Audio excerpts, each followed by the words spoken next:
A lot of this isn't going to make sense to you, and I'm sorry about that. I'm just going to start at the beginning, with the house.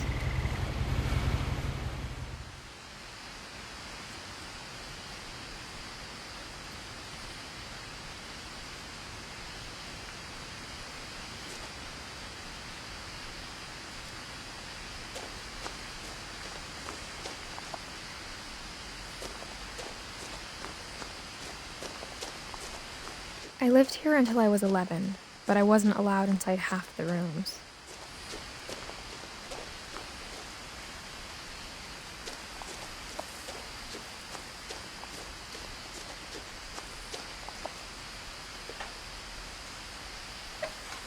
Inside the mailbox were bills from 7 years ago, marked urgent, open immediately.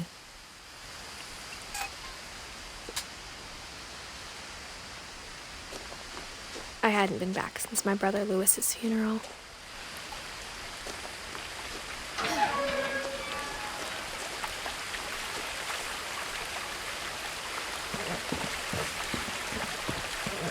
In her will, my mother left me a key, but didn't tell me what it unlocked. Maybe she thought I'd know, or she thought that the mystery would be enough to bring me back.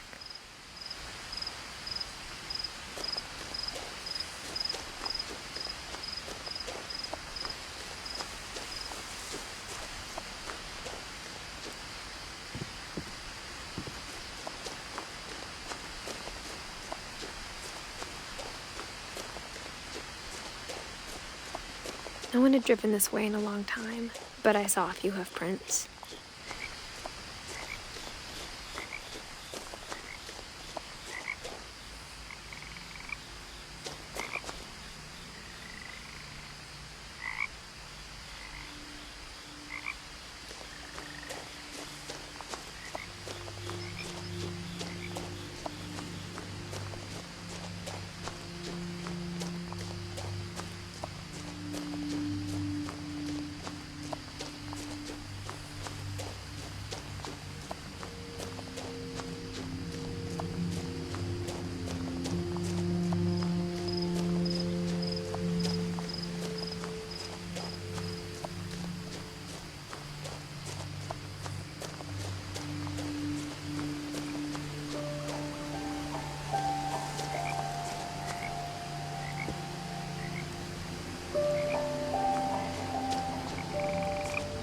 The truth is, even after I inherited the house, I never thought I'd come back to it.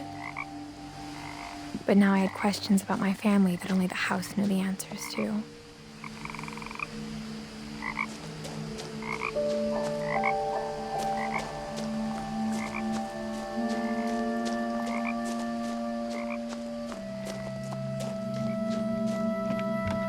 The woods around the house have always been uncomfortably silent, as if they're about to say something but never do.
The house was exactly like I remembered it, the way I'd been dreaming about it.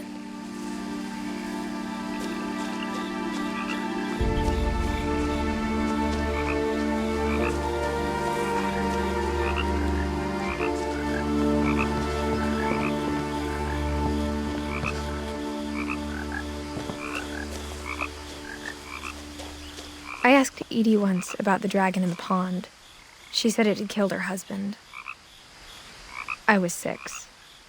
It seemed like an odd joke to me even then.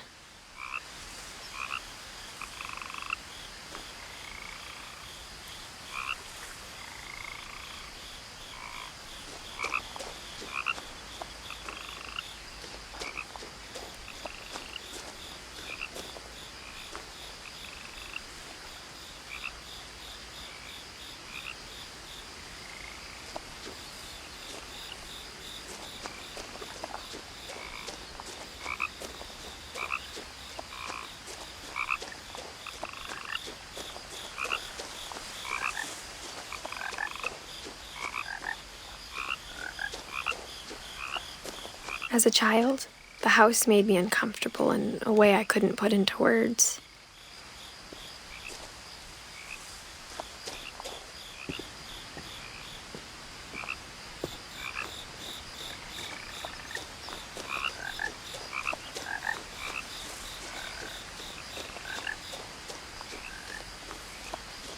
Now, as a 17-year-old, I knew exactly what those words were. I was afraid of the house.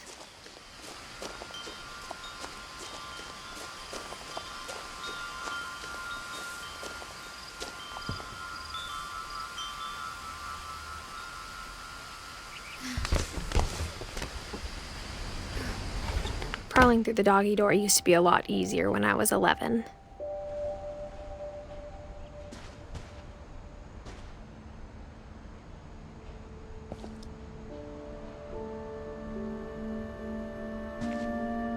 The power had been turned off the night we left.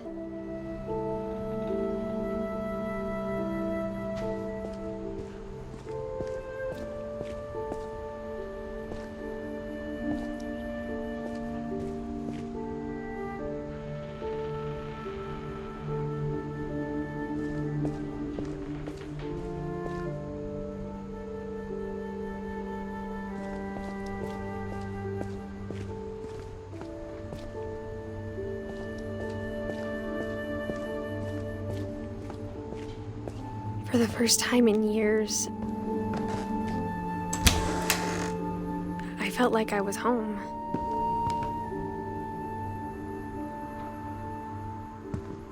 But instead of a family, there were just memories of one.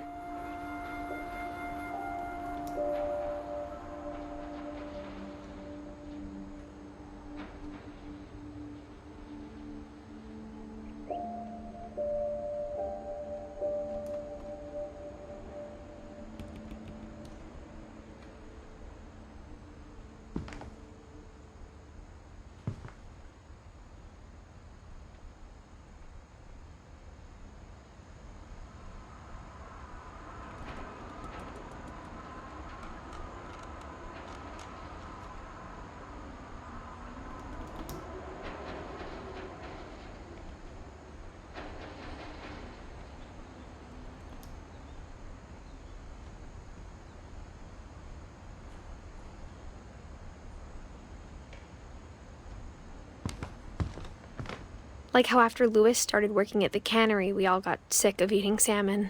Except our cat, Molly.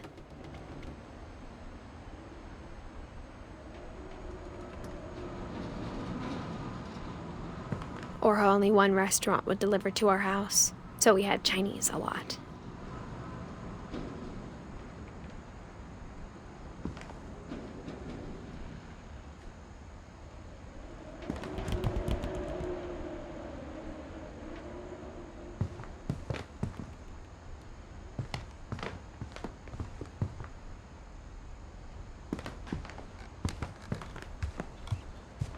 The table was still a wreck from the night we left.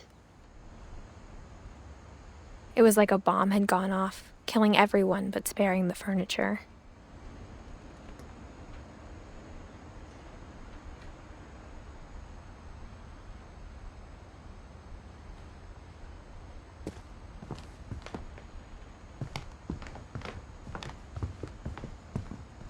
My mom was the only one of us who could imagine Great-Grandma Edie living in a nursing home.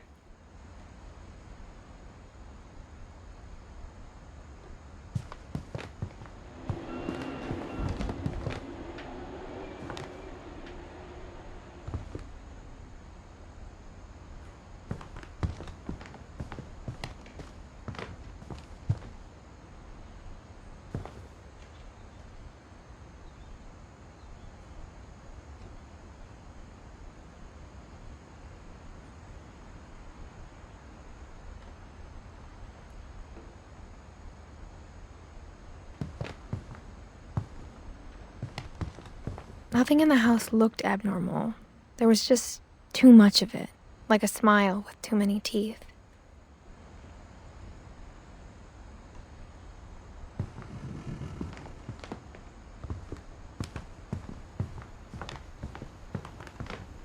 Even the fireplace had a story. Edie told me the bricks came from the original house, after it sank.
Great-Grandpa Sven built a music box for Barbara, along with the rest of the house.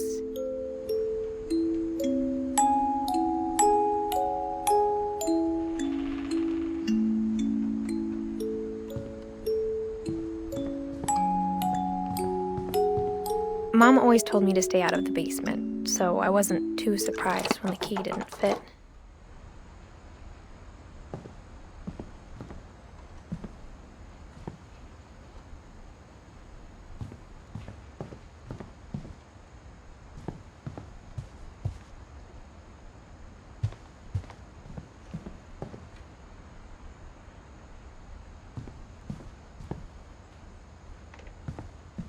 My mom wasn't much of an optimist, but she never stopped believing that my brother Milton was alive.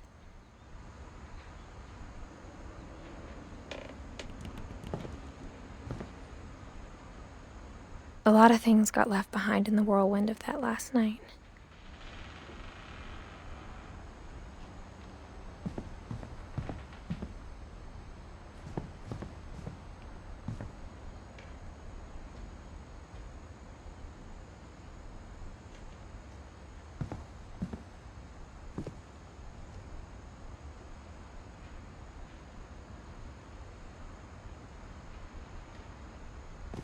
After Milton disappeared, Mom sealed up all the bedrooms.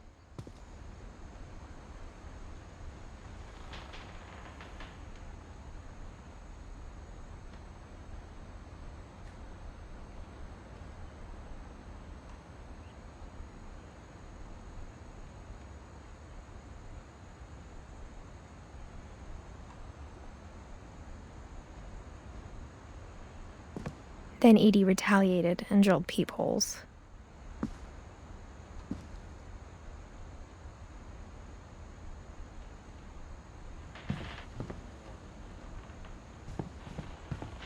I spent a lot of time playing in Great Uncle Walter's room. I think my mom sometimes regretted not sealing it up.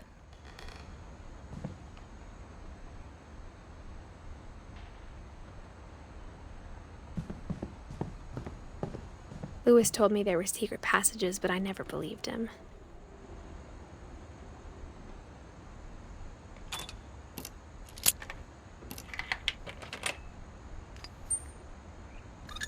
Turns out, my mom was really good at keeping secrets.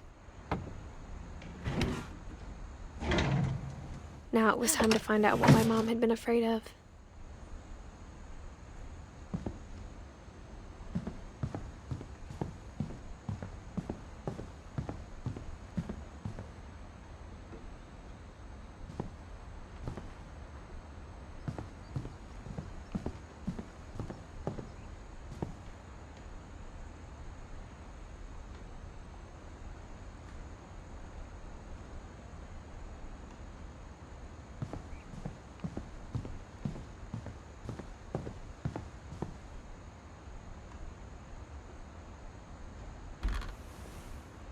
The last time I was in Edith Sr.'s room, I was 10 and she was painting my portrait.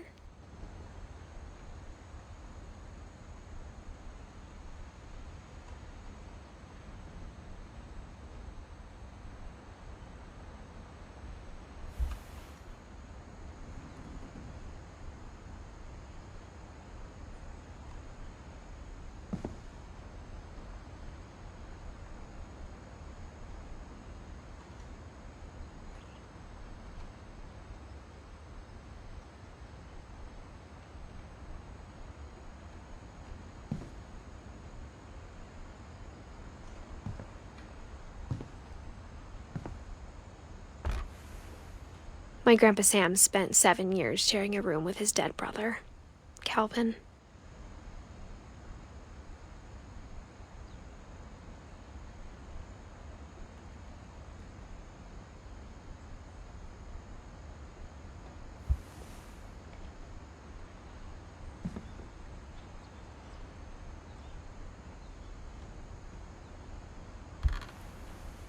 As a kid, I just assumed every house had peepholes and sealed rooms you weren't allowed inside of.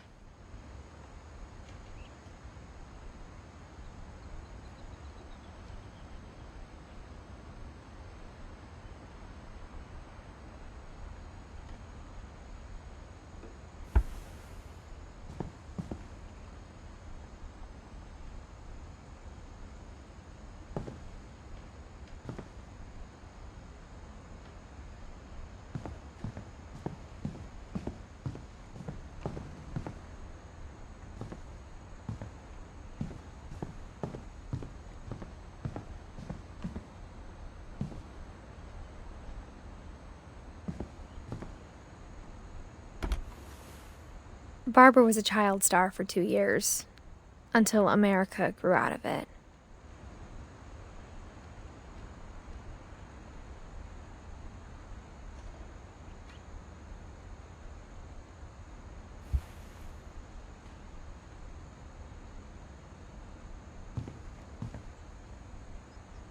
Whenever people ask me about my family, the first thing they always want to know about is Barbara.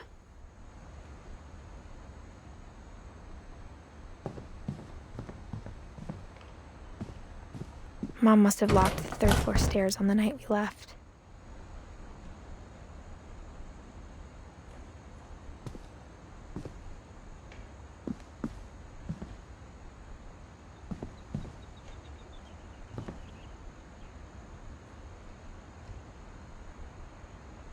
Edie's father, Odin, built the original house.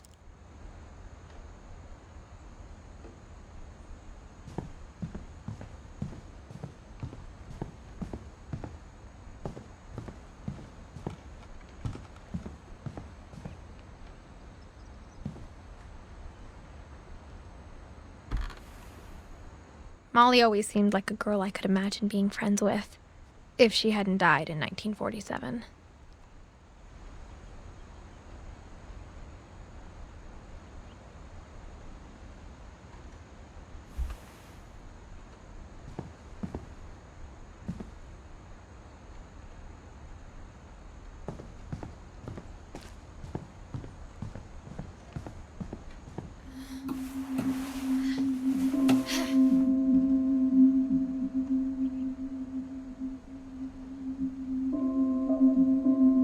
From the paintings on the wall, it was clear my brother Milton had been here before me. Reading this, maybe it sounds like I had a plan. But I had no idea what was behind that door.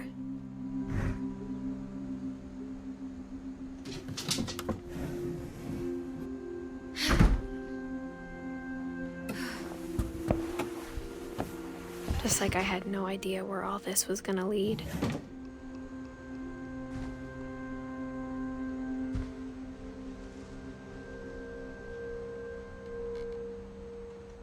I grew up looking at Molly's room through the peephole.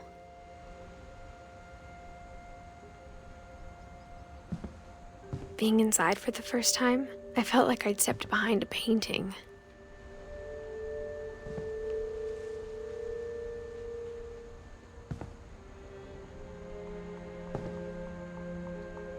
Molly's gerbil had a tiny bedroom with its own even tinier gerbil cage.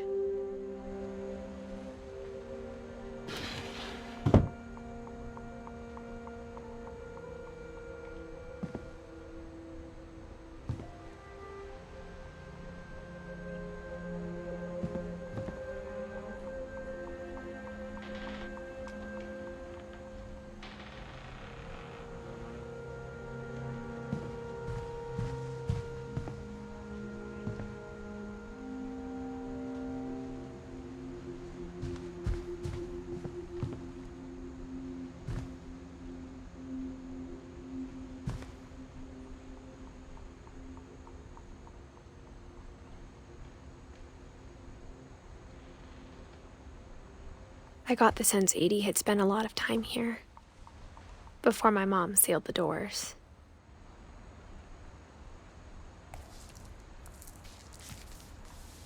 December 13th, 1947. Dear Diary, I'll be gone soon, but I wanted to tell somebody about what's gonna happen. It started when Mom sent me to bed without dinner. I woke up and I was starving, so I looked around for something to eat. The gerbil food was dry, but I didn't mind it.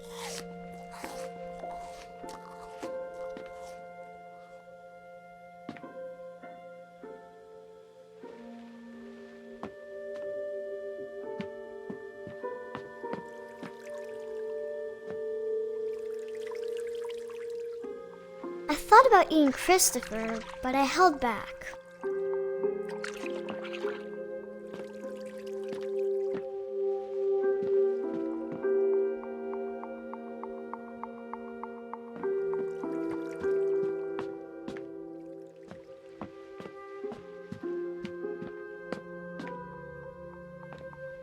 My Halloween candy was all gone.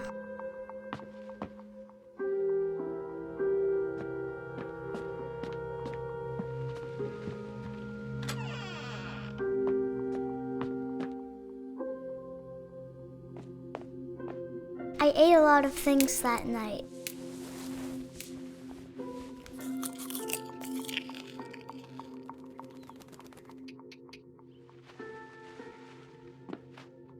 I kept eating and eating.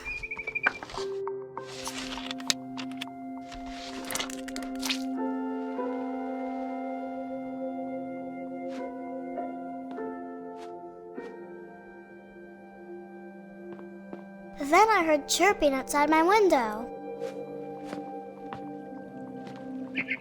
It was a barn swallow going back to her nest. I reached out for her.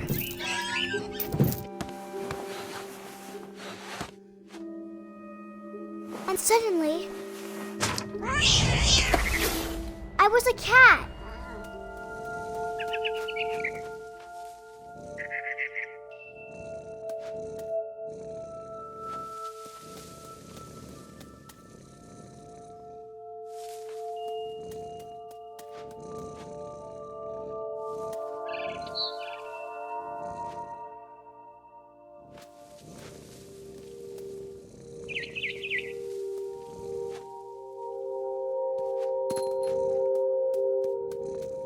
I tried to be quiet, but the bird was really scared.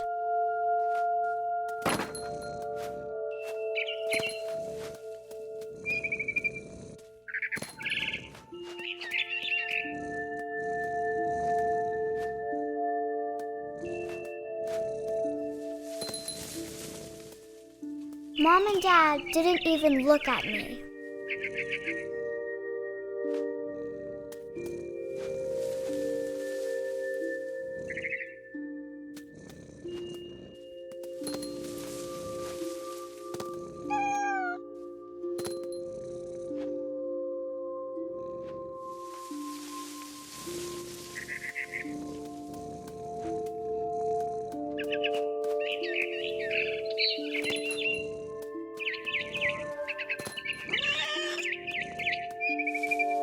jumped and I almost got her.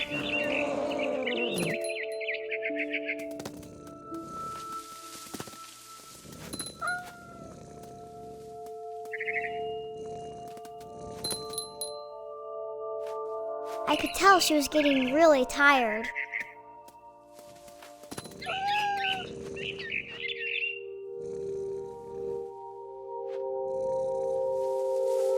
Now I was up in the big tree. I promised Dad I wouldn't climb it anymore. All I cared about was eating that mama bird.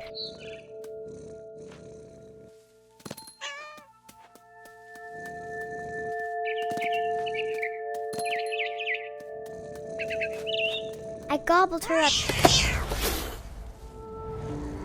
And suddenly, I was an owl. First, all I heard was the wind. Then I heard little teeth nibbling in the grass.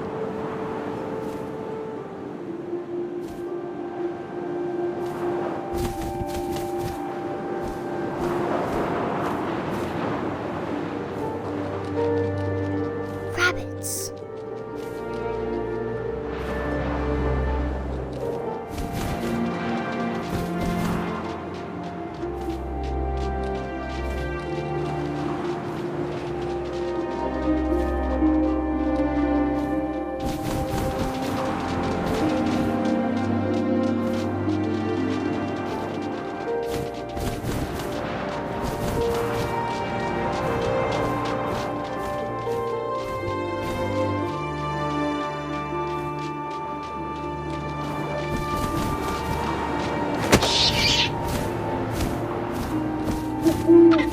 I imagined his face looking up and seeing mine through my talons.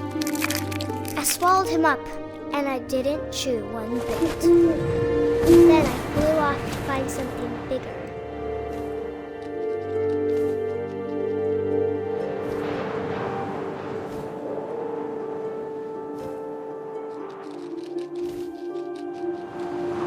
A mama rabbit.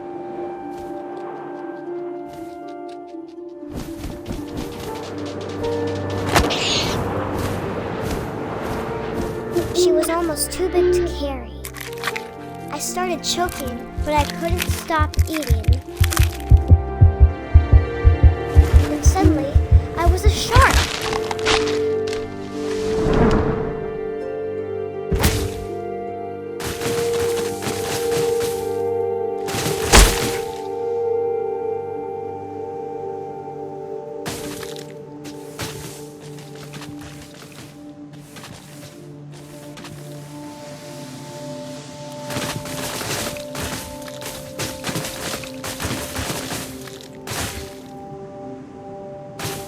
I rolled off a cliff and into the ocean. Now, I was hungrier than ever.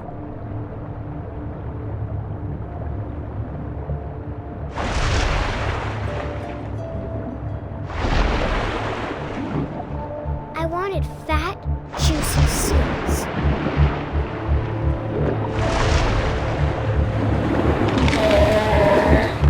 I tore off her flipper, and it tasted really good.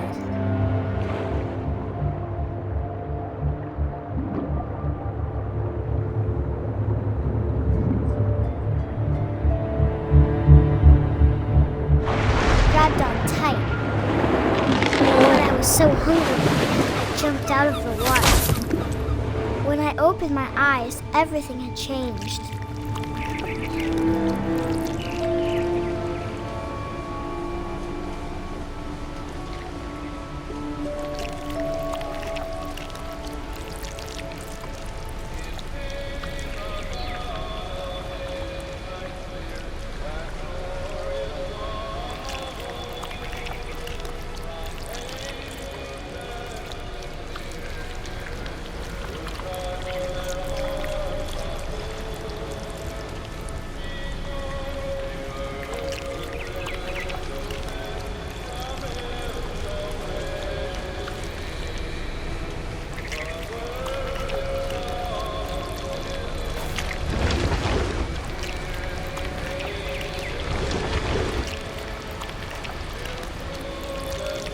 Now I was a monster and I smelled people everywhere.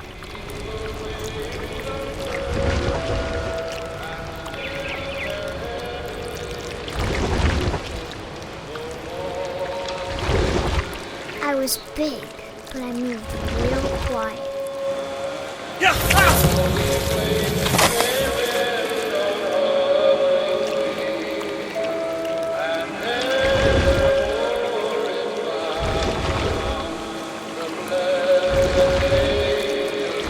I wanted to stop, but also I didn't.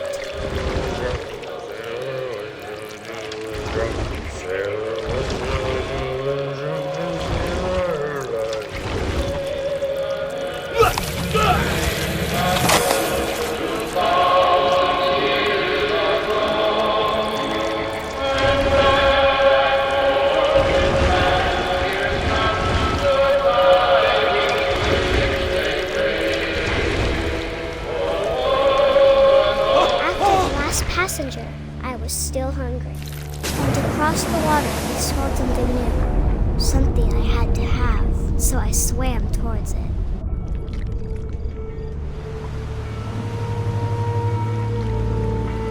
I slithered onto the sand, and the good smell went into an old pipe.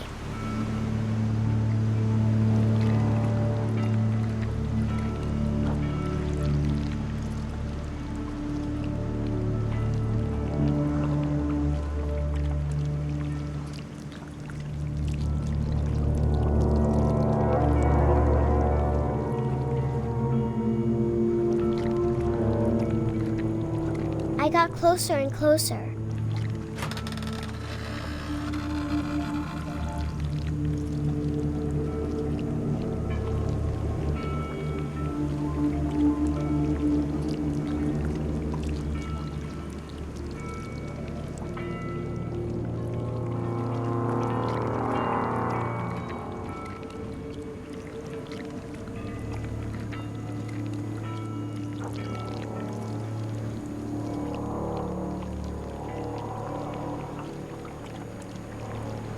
All my stomach started growling.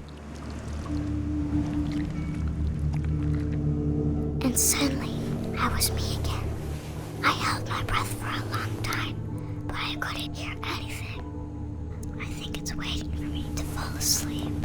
But it's not going to wait much longer. It needs to feed, and we both know I will be delicious.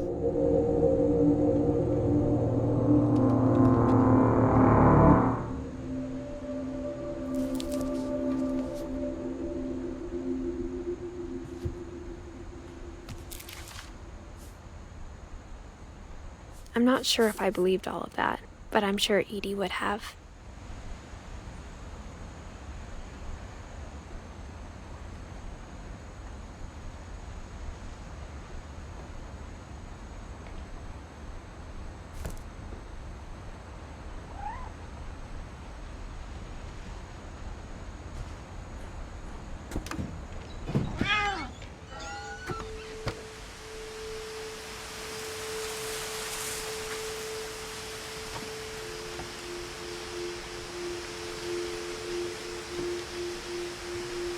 This will be obvious later, but my mom never told me any of these stories.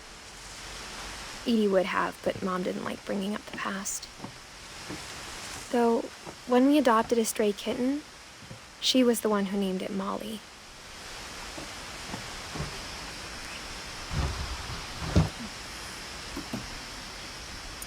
I spent a lot of time in Great-Grandma Edie's room.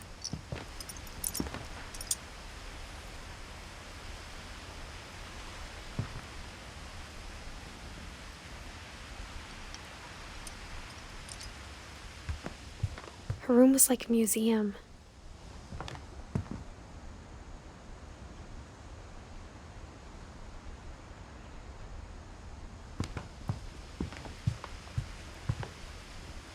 Edie gave a big interview about a mole man living under the Finch house.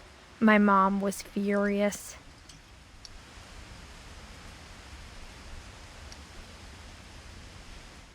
I hadn't thought of myself as Edith Jr. for a long time.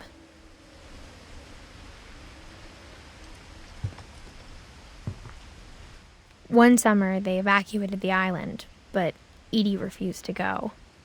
For a few weeks, she was a celebrity.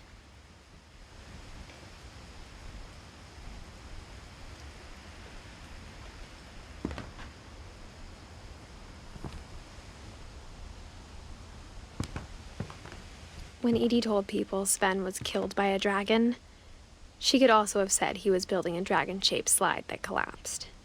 She could have, but she didn't.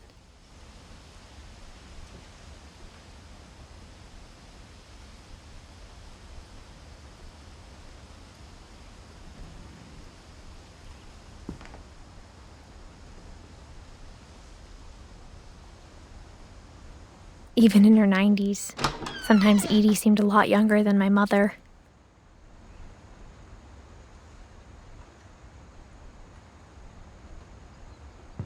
The only trace Grandpa Sam's first wife, Kay, left on the house was the pink bathroom.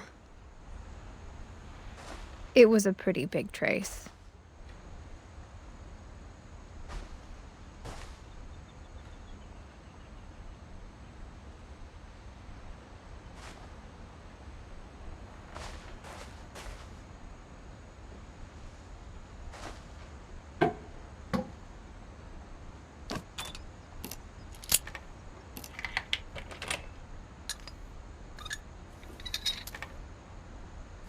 There's a secret in this bathroom. It's in the last place you would look. It isn't in the cupboard.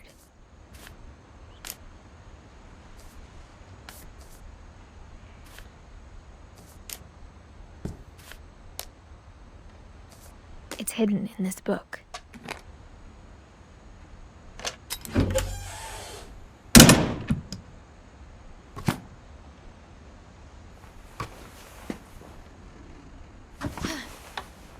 Sven gave Sam an old camera he'd refurbished. He never put it down.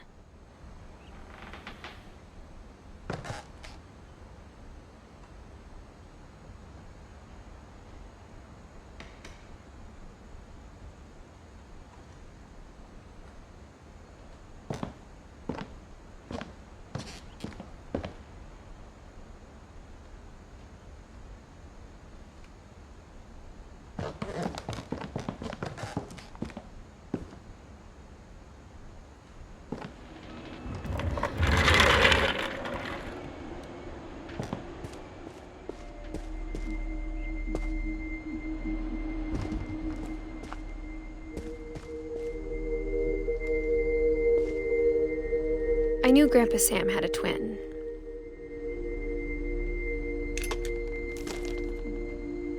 And that he never talked about him.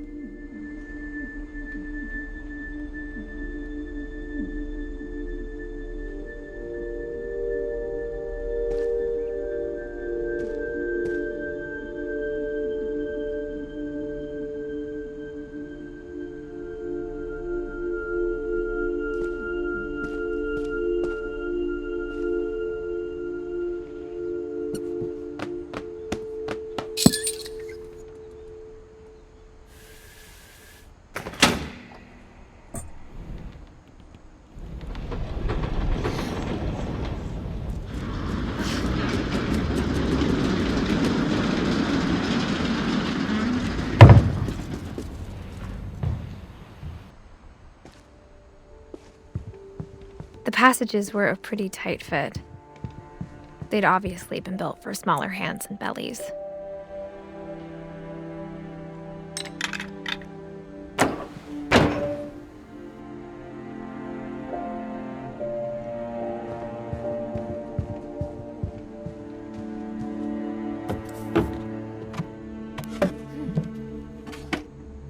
Growing up, I always thought of Barbara as a child star.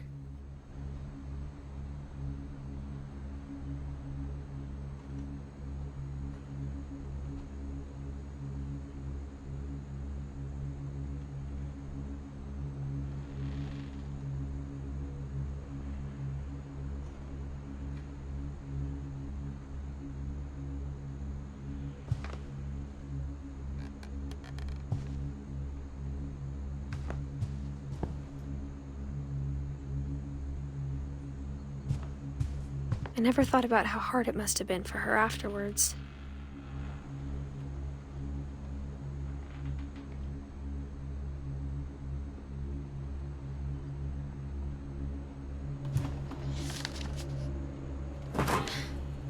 Of all the stories people wrote about Barbara's death, I'm surprised Edie saved this one.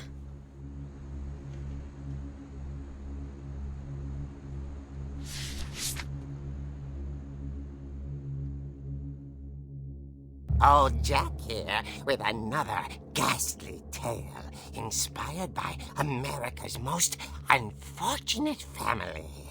I'm calling it The Surprise Ending of Barbara Finch. As a child star, Barbara was famous for her scream. Now at 16, she was all washed up. A has-been. But in a lucky break, she'd been asked to perform her signature scream at a local convention for monster movie fans. It was just the boost her career needed. Unfortunately, her scream hadn't aged well. Getting better. I think you just need the right motivation. Her biggest fan and current boyfriend, Rick, was about to demonstrate when... Now that was a great scream. It was Barbara's father, Sven. He'd slipped into a table saw and had to be rushed to the emergency room.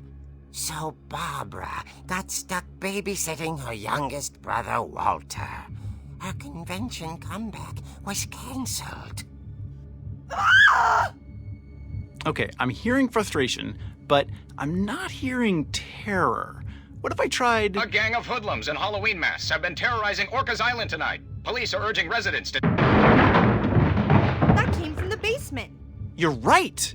Also, I loved your delivery on that. Why is your basement door locked? Because my dad likes making puzzles and secret passages. There's a key hidden in the music box. The secret is to keep winding and winding until finally the key pops out. Thanks, babe. I'll be back in a sec. 20 minutes later, Rick hadn't returned. So Barbara went to look for him, right on cue. She reached for the music box. And as she wound the key, she listened for Rick, but the house was silent.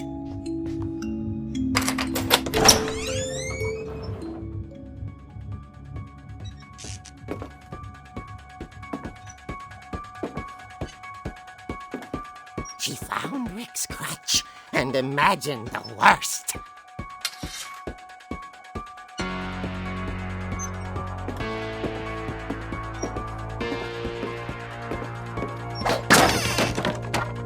The gang's leader is the infamous Hookman killer, Dr. Carl Hamill, who impaled and then ate his family 10 years ago tonight.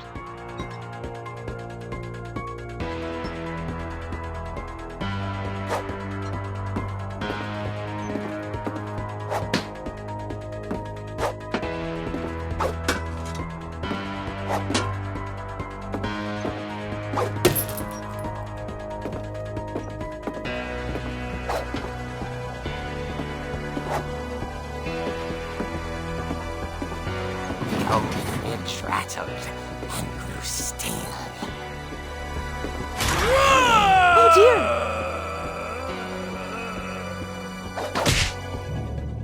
Oh! Rick? Barb, relax. I was just trying to scare you to help you find your scream. Well, I'm not scared, Rick. I'm furious. Then act furious. All I'm getting from you now is that you're hurt and confused and She threw him out, but she kept a little something to remember him by. Barb, have you seen my other crutch?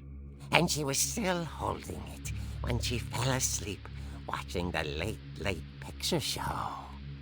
Hours later... Barbara! Walter, what's going on up there? Ah!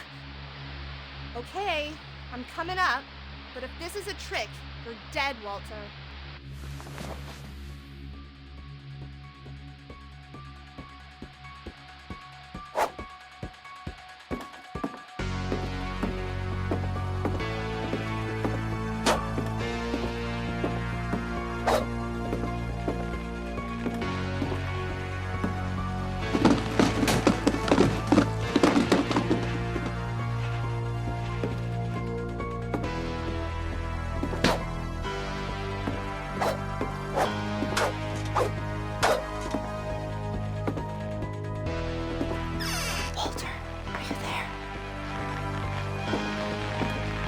Walter had vanished, but his bedside radio was still on. Orcas Island police describe the man as 6 feet tall, with a steel hook for a hand. Residents are urged to lock all doors and windows and notify the police of any suspicious activity. Barbara turned, saw the hook man, and was speechless. He was quite smashing. And young he was. He couldn't get enough of Barbara. Okay, Barbara, there's gotta be another way out of here.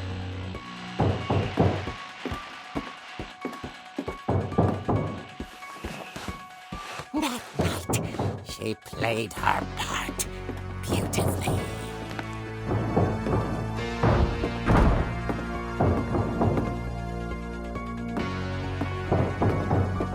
Molly's door hadn't been opened in years. The hinges groaned.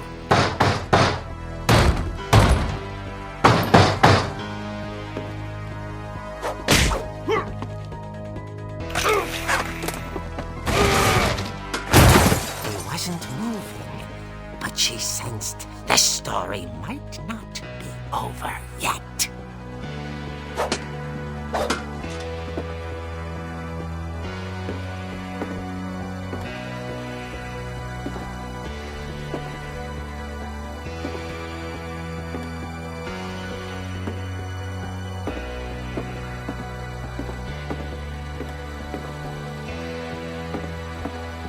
The hookman had vanished. She listened for his breathing, but all she heard was...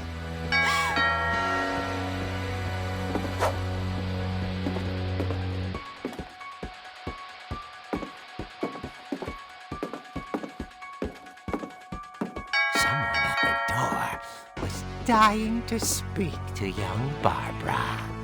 At the door, she heard whispering.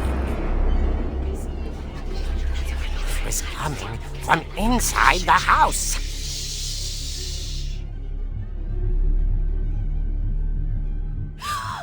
Oh dear.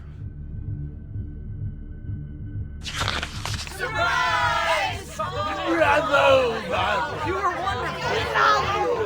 monsters had come to surprise her. For Barbara, it was a dream come true. Then she saw what kind of monsters they were, and she realized what was about to happen. She was going to be famous. And with her final breath, Barbara Finch gave the performance of her life.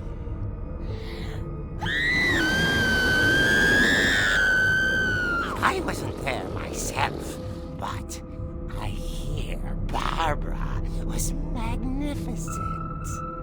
Poor girl. She had a taste for stardom. But unfortunately, so did her fans. Of course, the police blamed it all on poor Rick, who disappeared the same night. And little Walter? Hiding under his bed the whole time. He took it all pretty hard, but that's another story. As for Barbara, tucked inside the music box is all they ever found of her. Her ear. Now that's what I call a real eerie tale.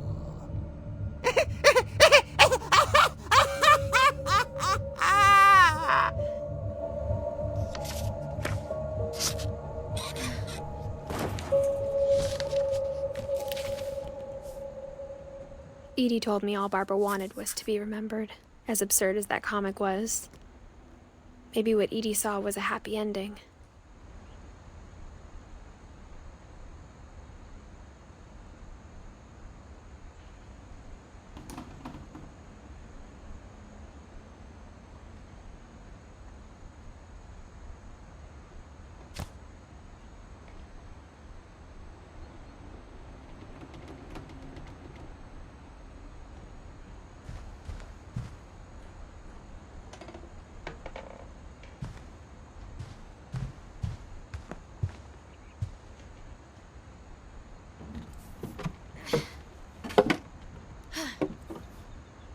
I guess now I know why Mom didn't like me playing with the music box.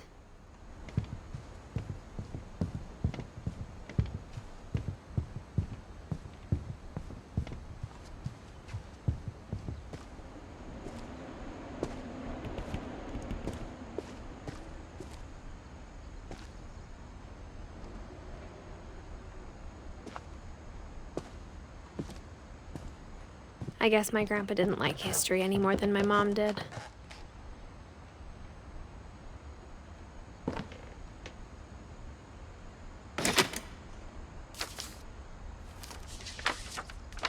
How I Want to Remember My Brother by Sam Finch.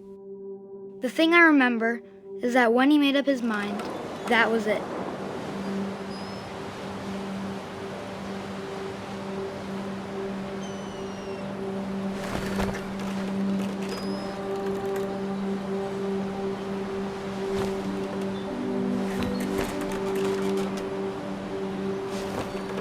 My brother said he'd die before he ate another mushroom, and he did.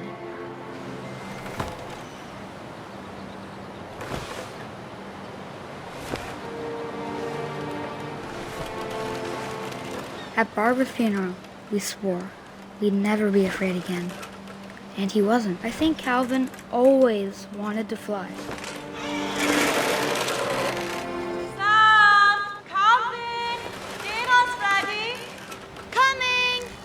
But that day, he finally made up his mind to do it.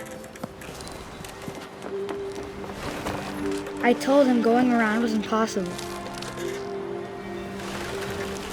Maybe if I hadn't said that.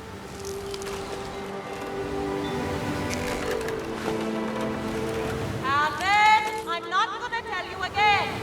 Maybe if the wind hadn't picked up, then maybe he'd still be here. But I doubt it. I think he'd already made up his mind. That's what I want to remember about my brother.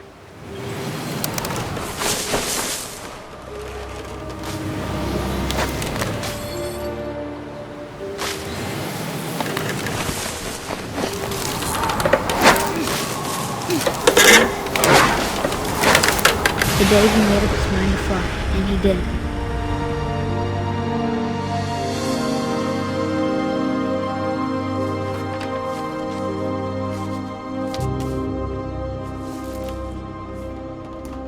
Calvin's story felt strangely familiar. When I was younger, I remember trying to do the exact same thing.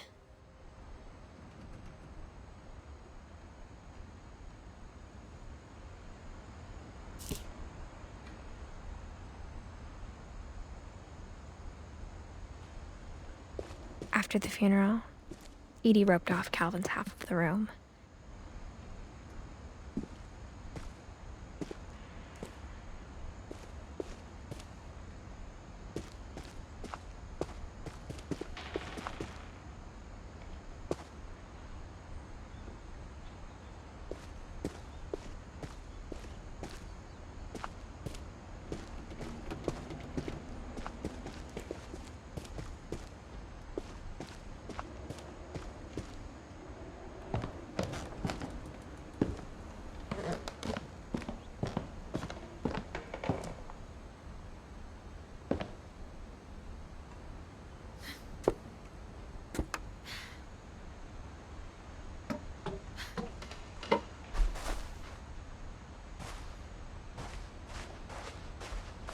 It's funny. All those times I played with the music box and never found the basement key.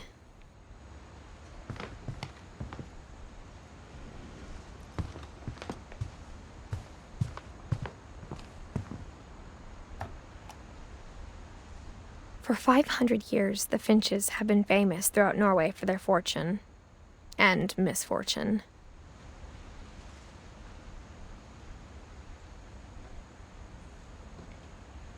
Odin Finch buries the latest victims of the family curse, his wife Ingeborg and their newborn son, Johan.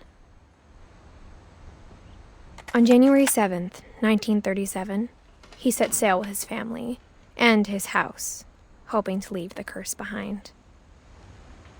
But 40-foot waves off the coast of Washington send the house and Odin to the bottom of the sea. Odin's daughter Edie, with husband Sven and baby Molly, step ashore on their new home, Orcas Island.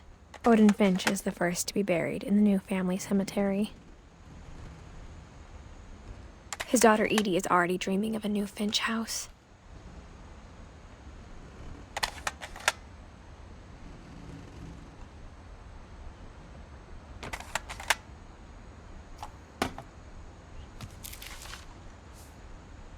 Whatever's wrong with this family, it goes back a long ways.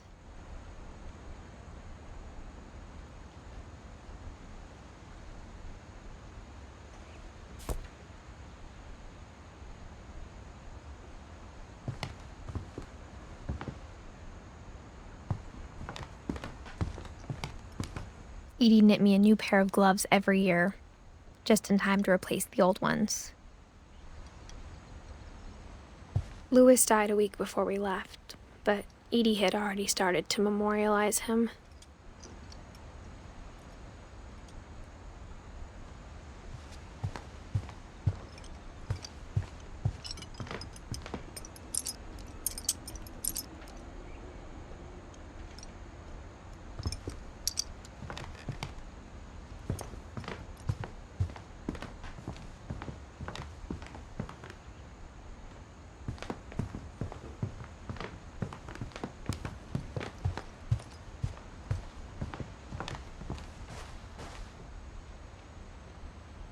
I wonder if that comic was right about there being a key inside the music box near the basement.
Maybe I should go check out that music box down by the basement.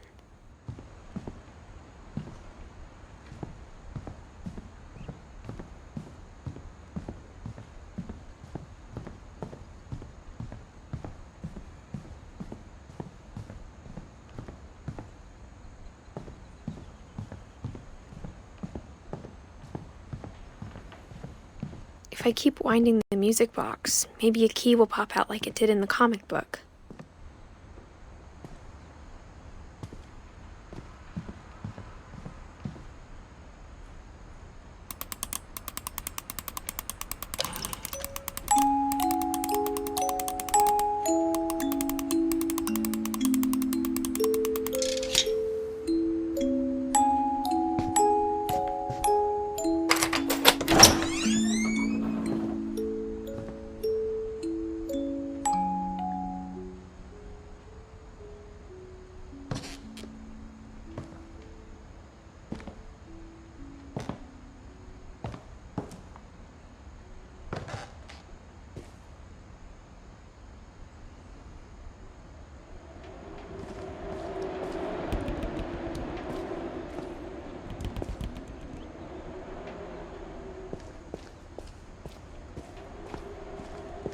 Mom said the basement was off limits, unless I wanted another tetanus shot.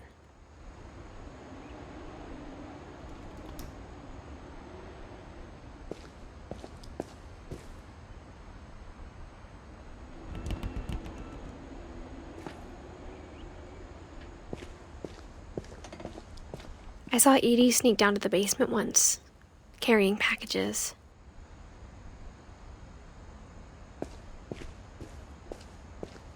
I thought maybe she was hiding presents.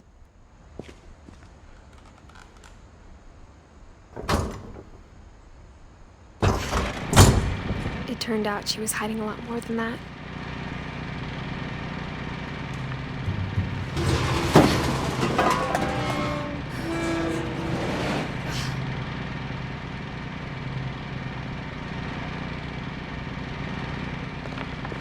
I remember asking Mom once about where Walter had gone.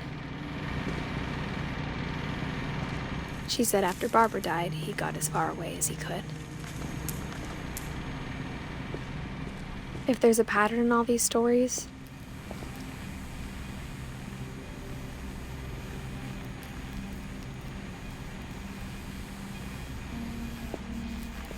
I think it's that none of us has gotten very far.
Goodbye, everyone.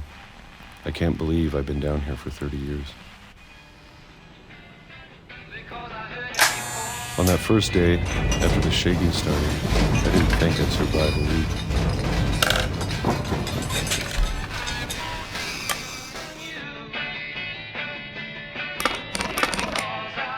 But after a few days, I settled into a routine. That's what kept me sane. Having a schedule, living for today. I always expected to be dead tomorrow.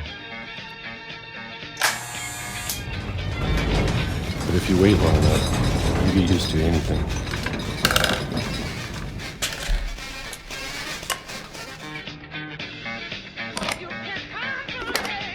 Even a monster on the other side of the door starts to feel normal. Almost friendly.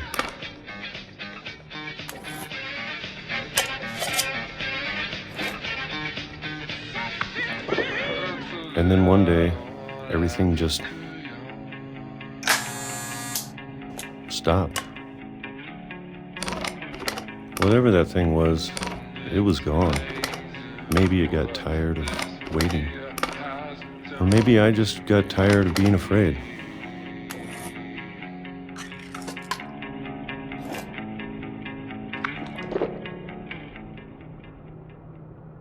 It's been a week now, the longest in 30 years.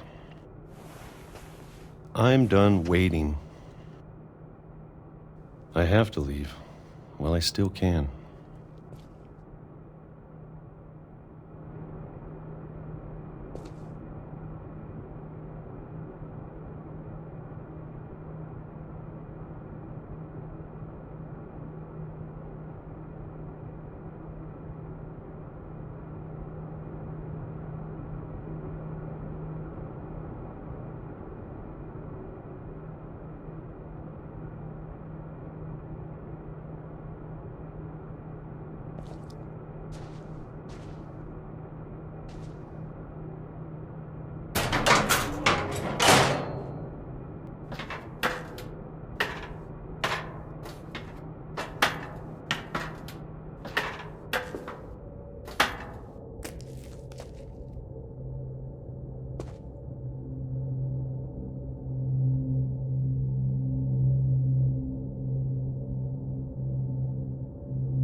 I know it's out there, somewhere.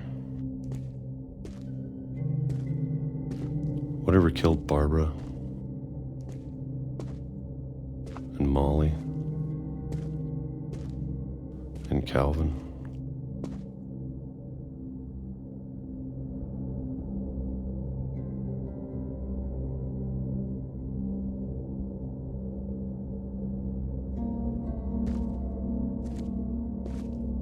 Maybe this is all a mistake. But I need to stop living the same day, even if it kills me.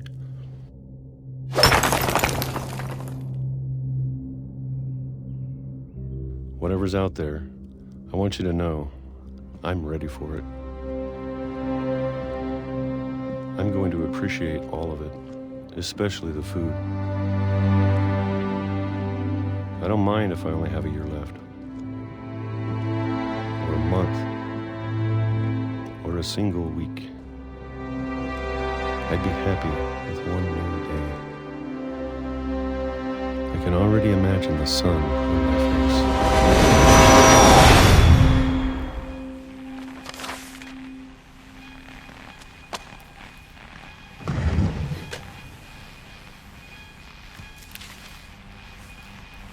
Walter died when I was 6. I can't believe my mom never told me he was down here.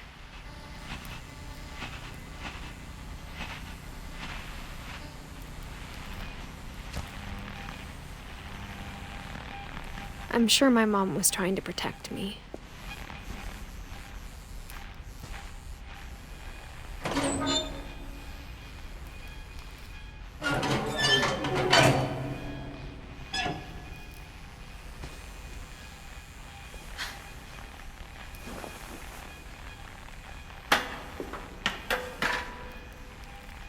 Maybe she was afraid I'd end up like Walter.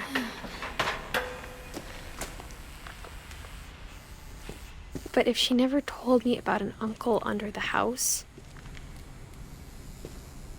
I can only imagine what else she was hiding.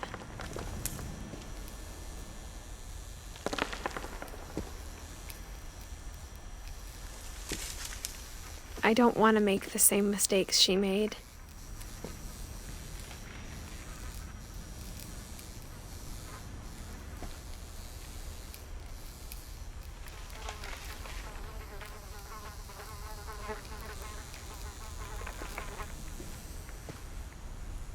Trying to bury something that's still alive.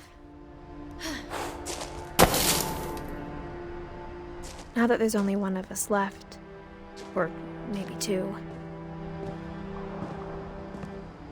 I thought it was time I heard the stories for myself and found out what happened to everyone else.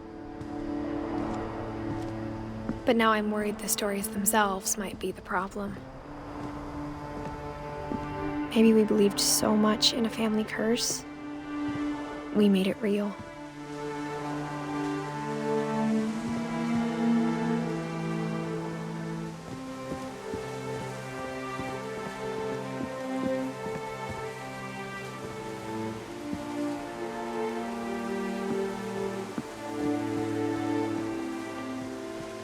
I don't know if I should even be writing this.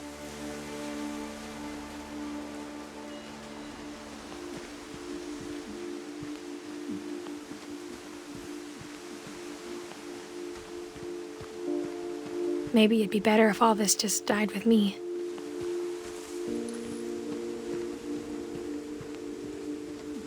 But I thought you should know about your family.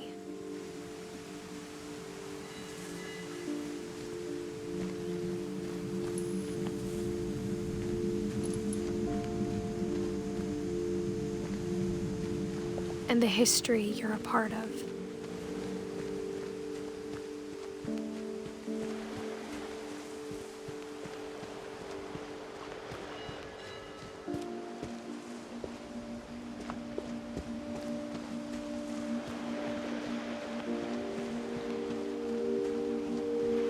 Though to be honest, I feel as lost as you probably do right now.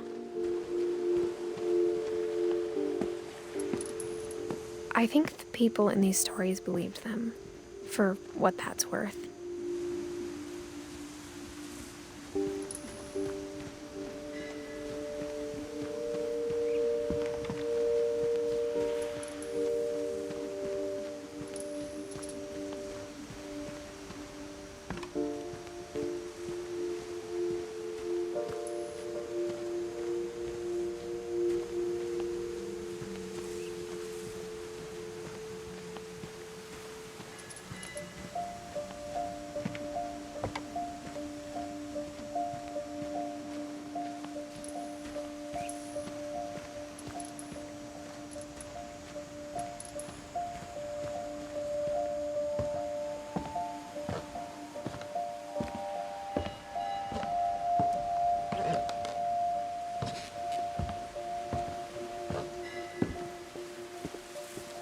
And when you look at the house, that history of imagination and stubbornness and madness, any of it seems possible.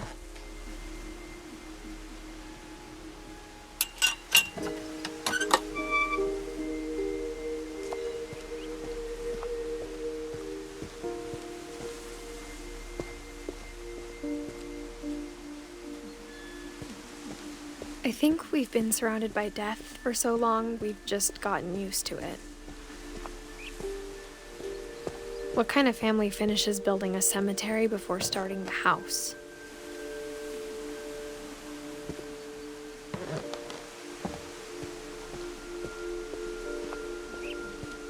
It's embarrassing for me to admit this, but the pet cemetery made me more uncomfortable than the human one.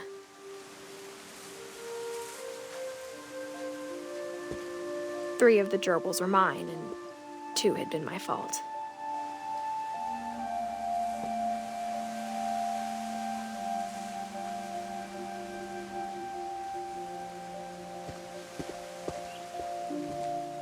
Sven built the house, but it was Edie who designed the cemetery.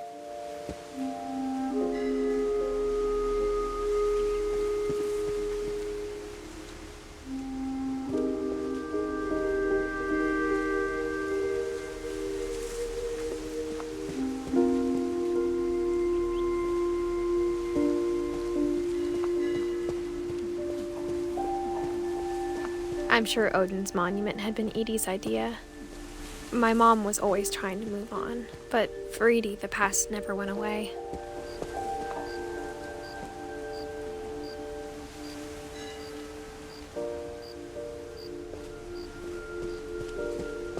She could see it poking out of the water at low tide.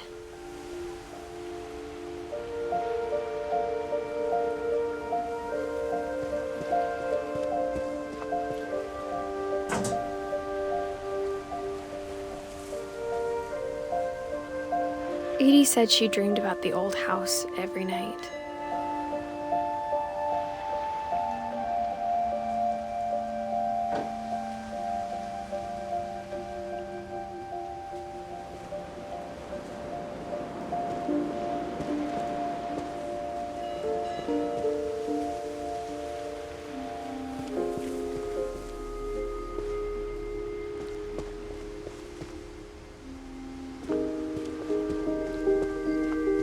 Edie's side was always easier for me to understand. But the older I get, the more I can see where my mom was coming from. Her dad had been pretty strict, but it wasn't enough to save her brothers. She was just trying to do better.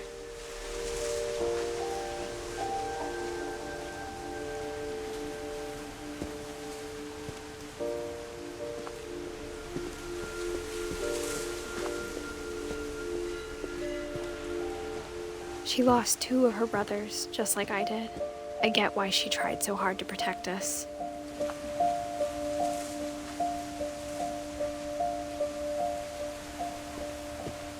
We never found Milton's body, so my mom insisted we were putting up a monument, not a tombstone.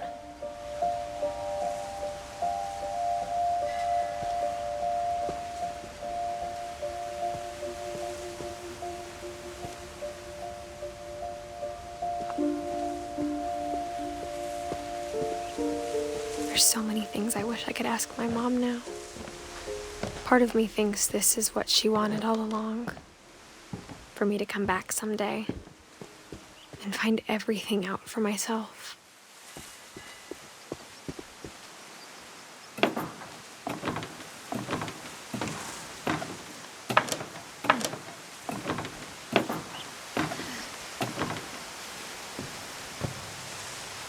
But looking back on it now, if she told me there was going to be so much climbing, I never would have come when I was 22 weeks pregnant.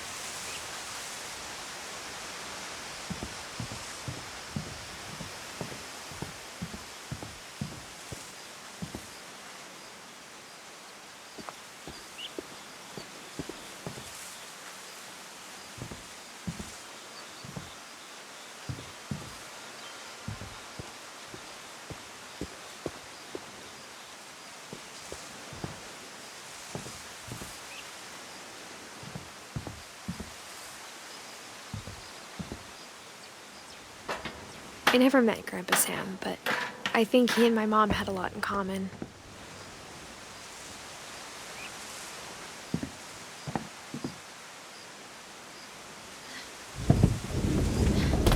They were both pretty intense.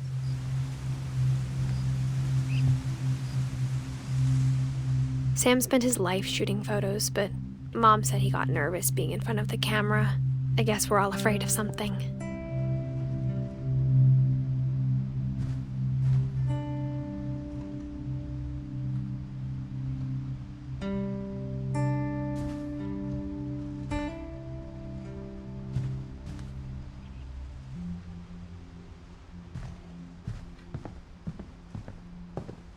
Instead of hiding from death, Sam seemed to go out of his way to meet it.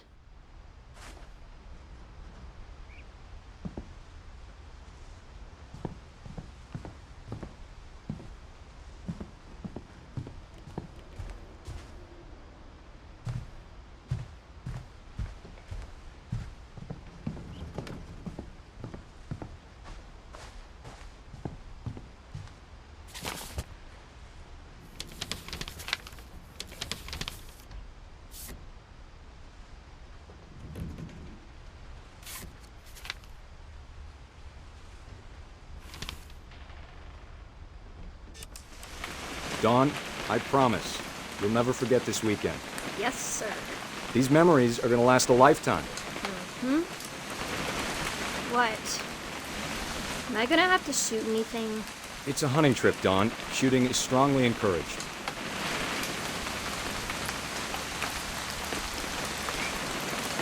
It's too early, Dad. Perfect. It's gonna rain the whole weekend, isn't it?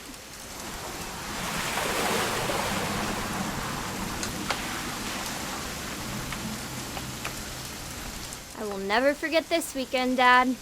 That's the spirit. Smile, Dawn. Okay, got it. I'm gonna take some pictures, okay? Just be careful. That camera's older than you are.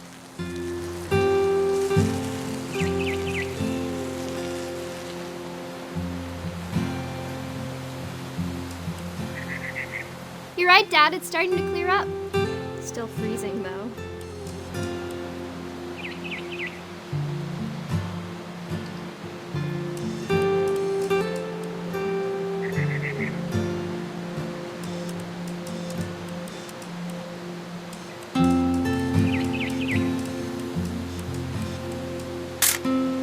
Aw.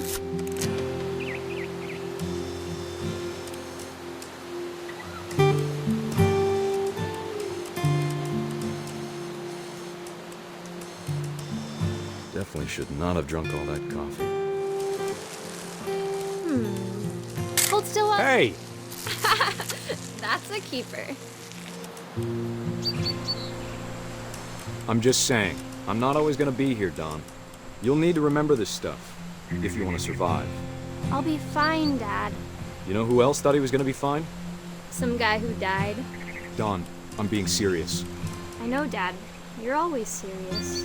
Doesn't being out here make you want to chill out? Well, to tell you the truth, I haven't been out here in 20 years.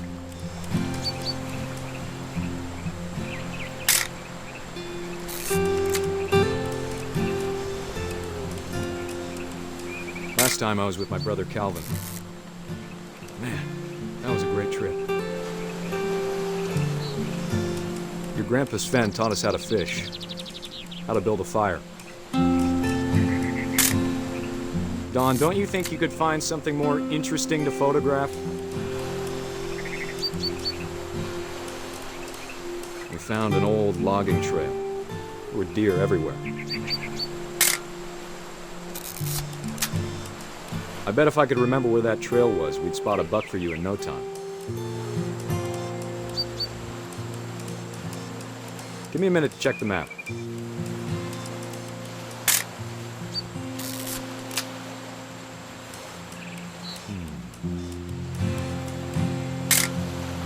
You don't need to waste any more film on me, kiddo.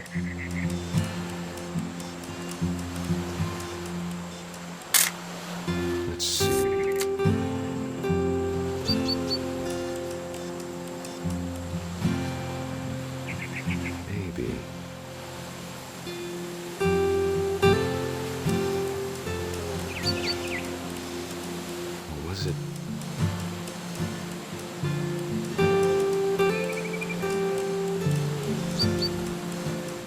been...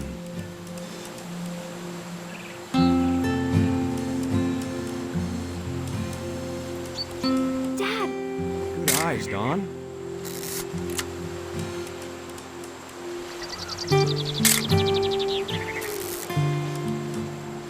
Before you take the shot, let me get a picture of you.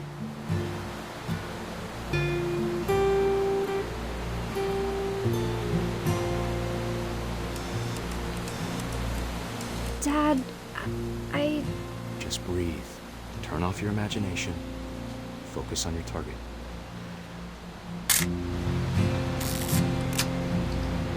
Let me get behind you. Do I have to do this? Dawn, you don't have to do anything. But if you want to survive, you'll need to be strong.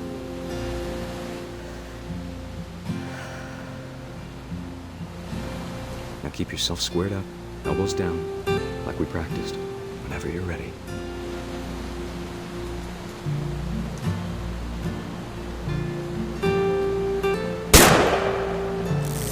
Great shot, Dawn!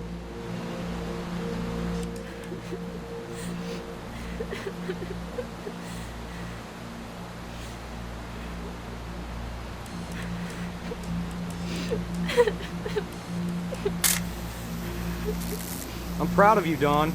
Always remember that, okay?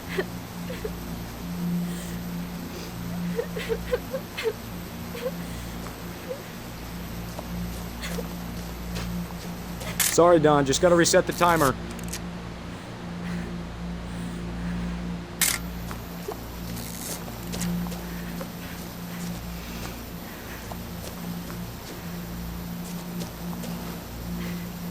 Dad, it's twitching.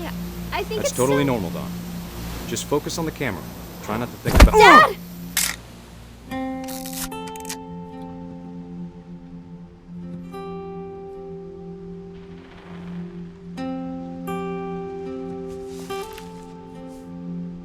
Of all these stories, that's the one I wish most that my mom had told me.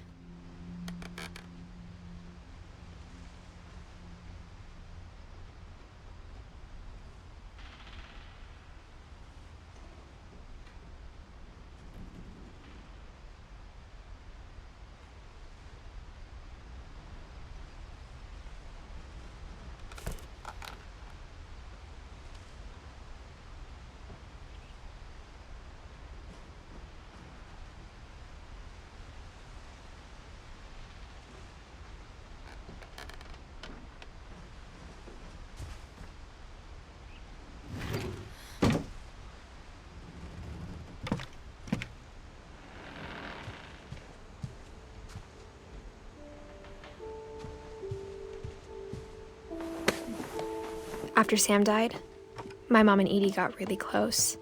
They'd both lost a lot.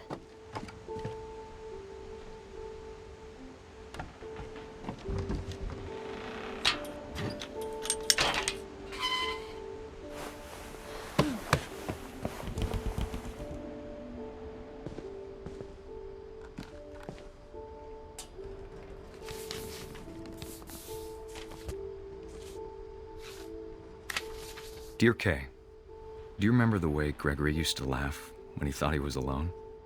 Like something funny was happening, but only he could see it. I think he saw things the rest of us don't.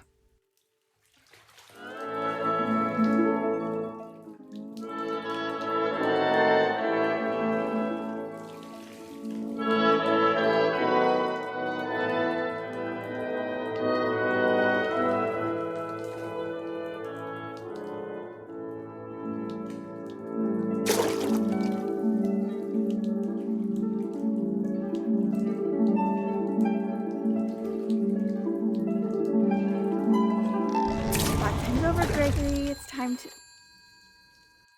Hold on, sweetie. Hello? Sam, I told you I don't want to talk right now. I wonder what he saw. What his world was like.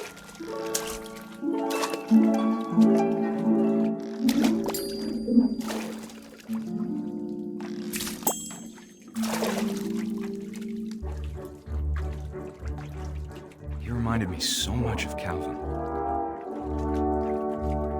Lost in his imagination. Whatever it was he saw.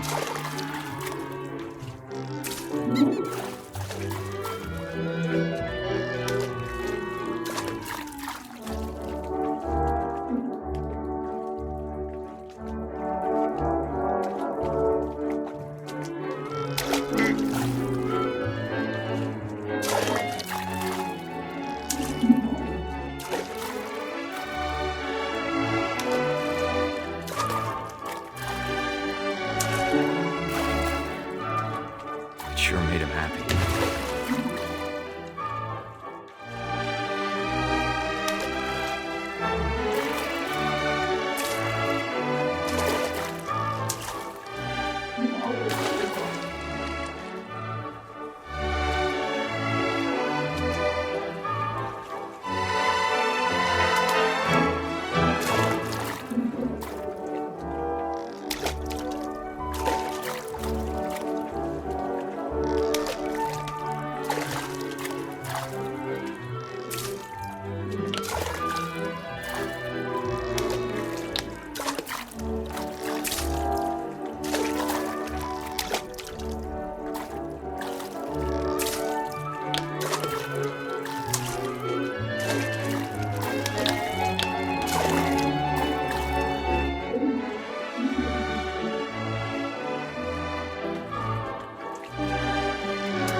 I know how silly it sounds.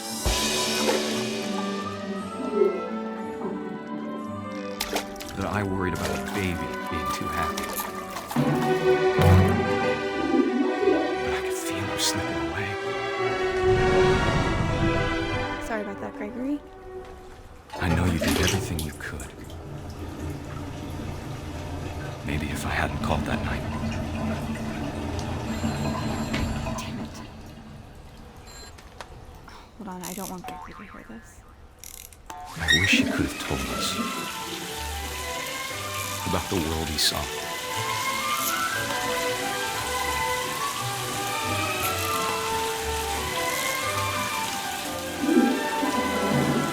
There's so much I don't understand about Gregory,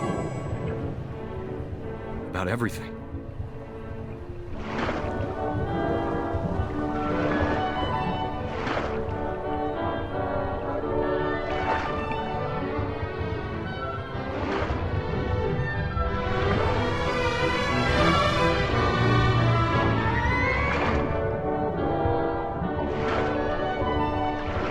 What happened wasn't your fault.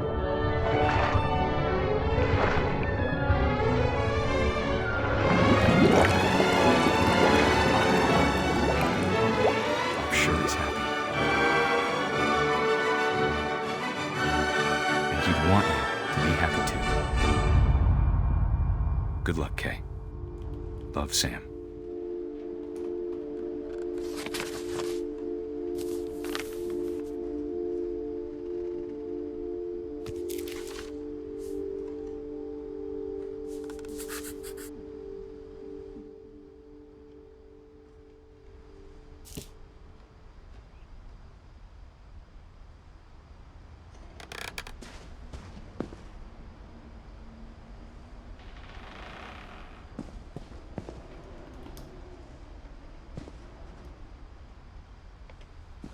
I can't imagine my mom ever writing poetry, and yet... A poem for Gus, who always said the wedding was a bad idea. Our father never hit us kids, at least not very hard, before the day my brother said with teenage disregard that he'd be dead before he'd see a wedding in our yard.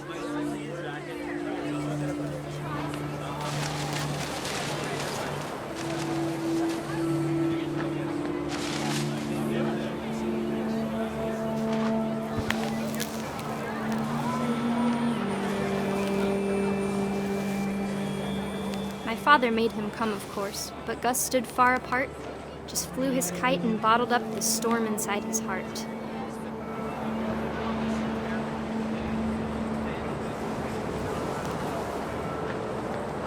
I tried to talk him out of it, but though he'd never met her, "We don't need a stepmom," were the words that I now pronounce you husband and wife. You may kiss the bride.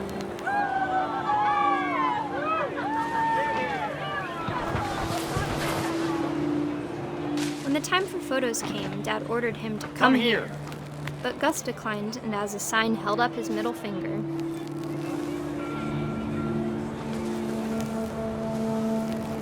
The wind picked up, and panicked geese appeared and quickly went. But all the humans did that day was go inside the tent.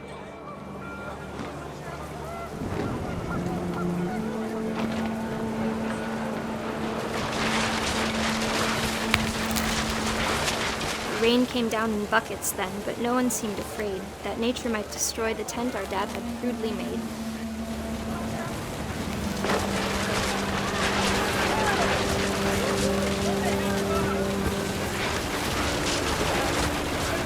The thunder sounded much too close and full of angry power, but all my father said to this was, "Make the music louder."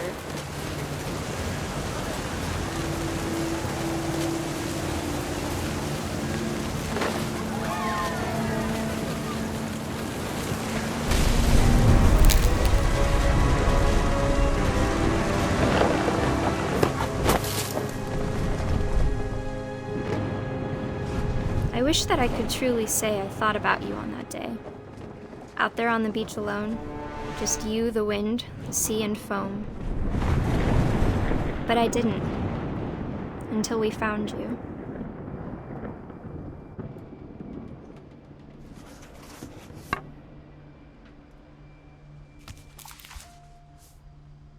She never talked about him, but Mom told me once if I was a boy, they were going to name me Gus.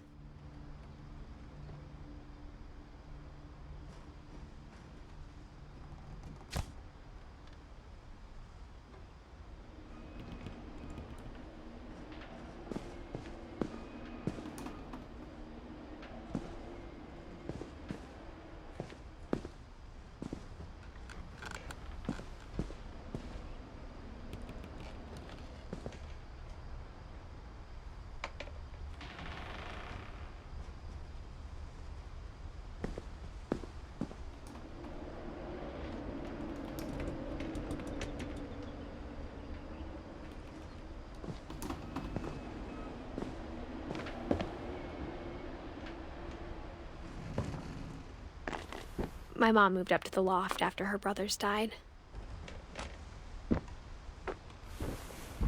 At the time, it was as far away as she could get.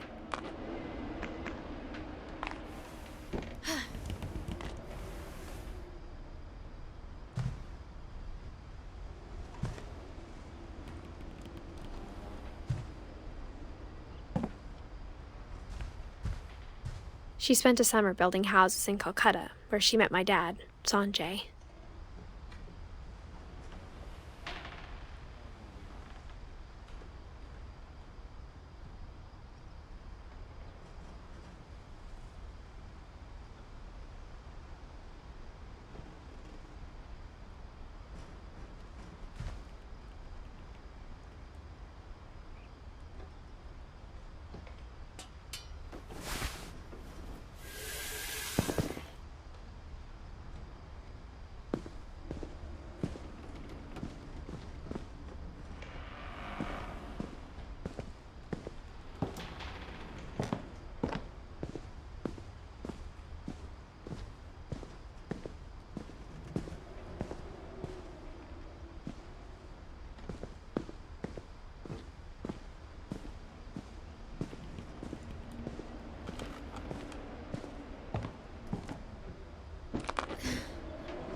My mom moved to India a week after graduation and got a job teaching English. Louis was born a year later.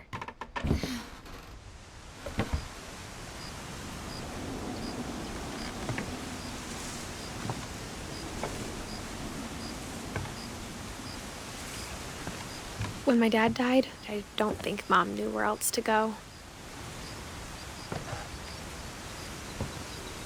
I'm sure Edie was happy to have her back.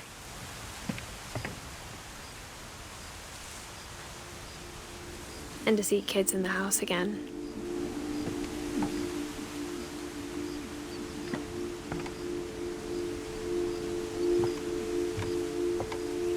The house had to get a little bigger, but Edie was used to that.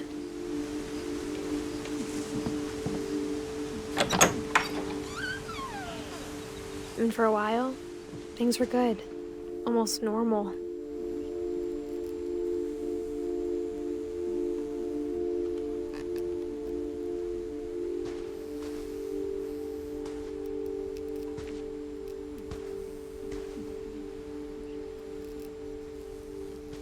But it didn't last.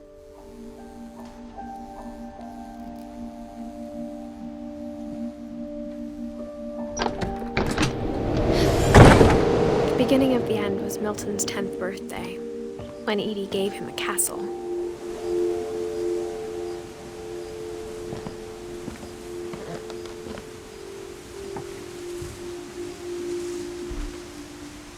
After Milton disappeared, the only thing he left behind was a room full of paintings.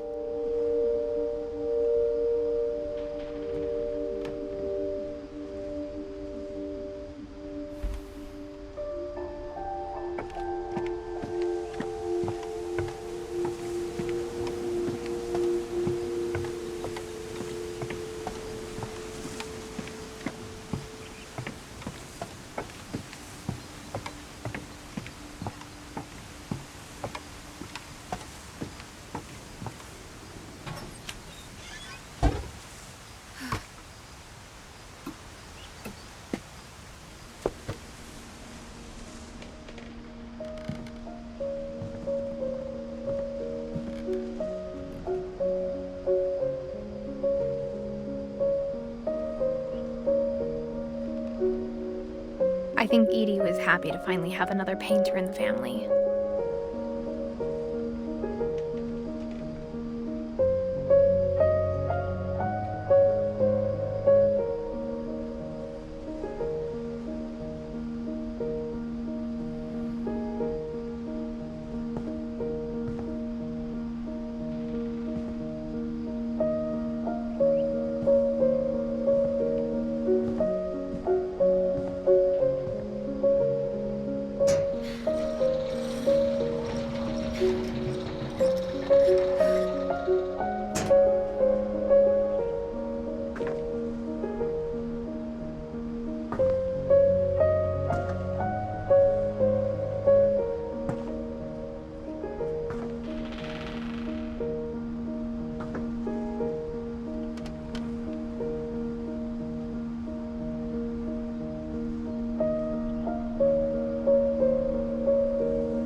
Milton Finch in The Magic Paintbrush.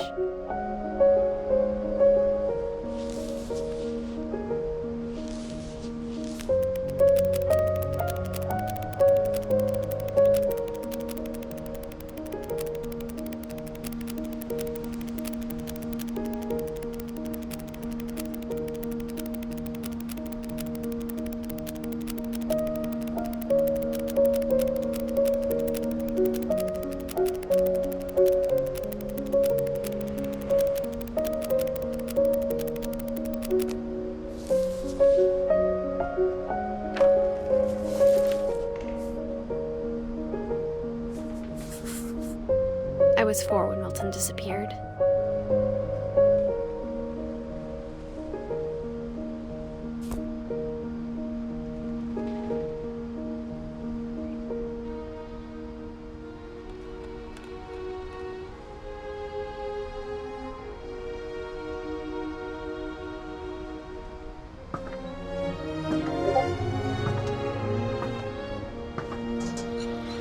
Mom spent months searching for my brother.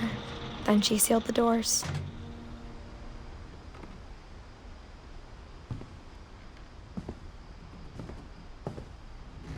Whatever Milton had found in the house, Mom didn't want it getting out.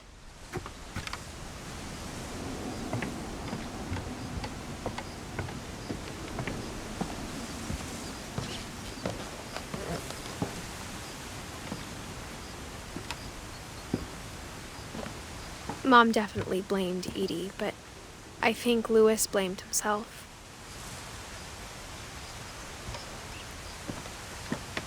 After he graduated, he just spent more and more time in his room, until Mom got him a job at the cannery.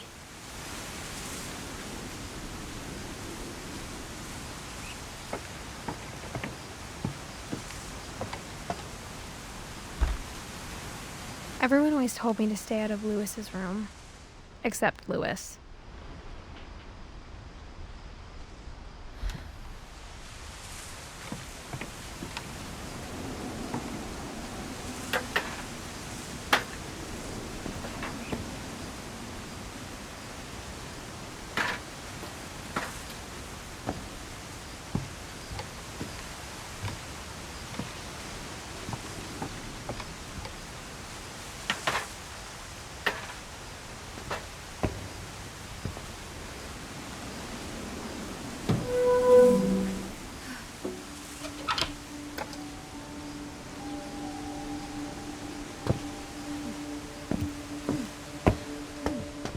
Louis's room smelled very, very familiar.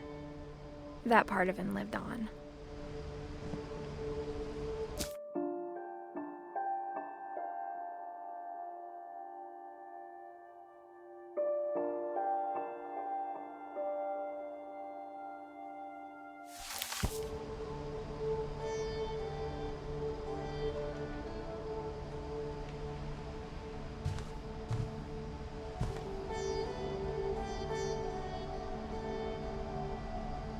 Louis and I spent a lot of time playing games together, but he was surprisingly bad at them.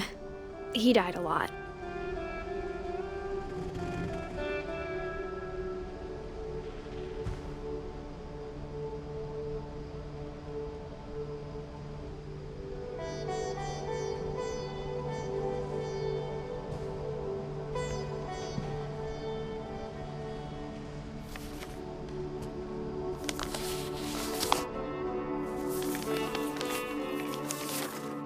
Dear Mrs. Finch, as Louis's psychiatrist, I can understand your desire for an explanation. As I see it, the trouble began in January, shortly after we convinced your son to seek treatment for substance abuse.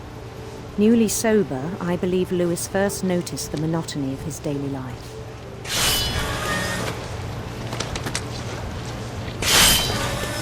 He kept working at the cannery, but he withdrew part of himself. In our sessions, I saw the same behavior. His mind began to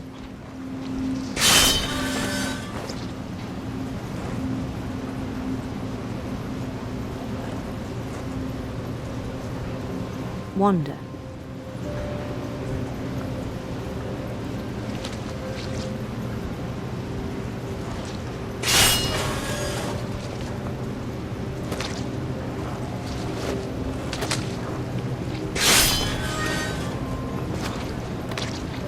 I asked him to describe it.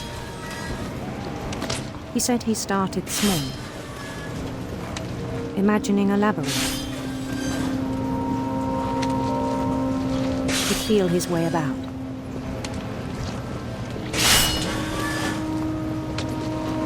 Then something moved. Bats. And toads.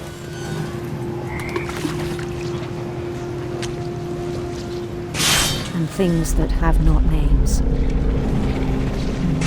He knew it was all in his head.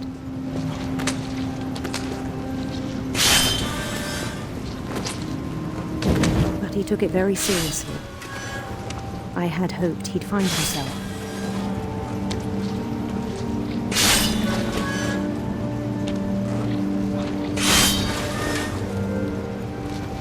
But he found something more.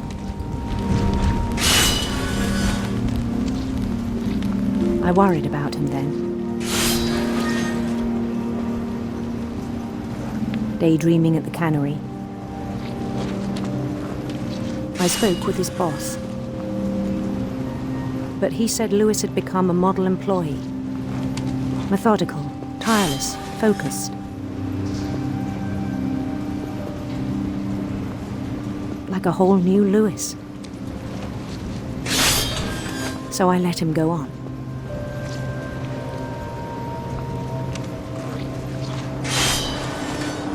I even encouraged him. It seemed very promising at first. He told me he'd made a new friend.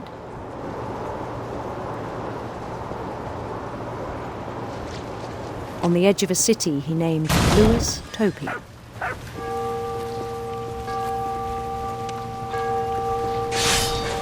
He built the city up slowly, brick by brick.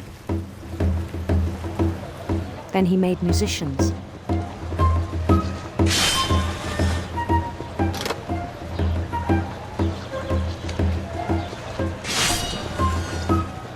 And songs for them to play.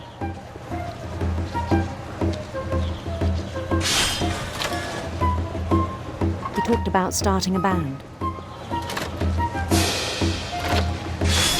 And he was always humming something.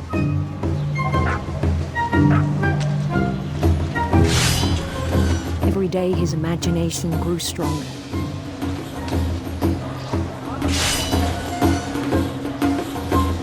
He no longer spoke at the cannery. But his chopping was as reliable as ever. Then one day it struck him that all the cheering crowds, even the stones under his feet, were all in his imagination. So he could do whatever he wished.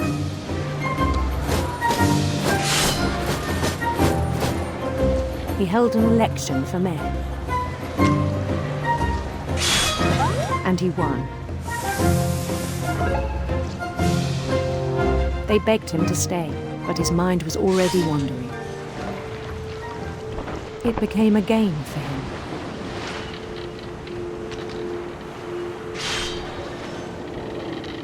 He'd conquer a city, then immediately push on. New Louisville.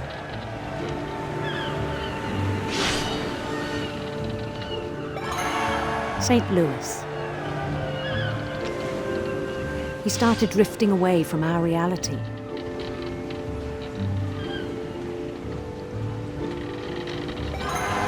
Minneapolis. Until one day he forgot to go home from the cannery. Even as his mother pleaded with him, part of Lewis kept sailing on.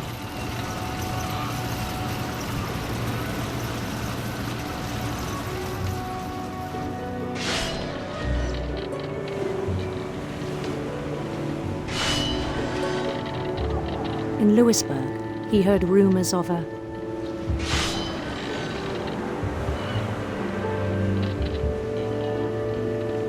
handsome queen.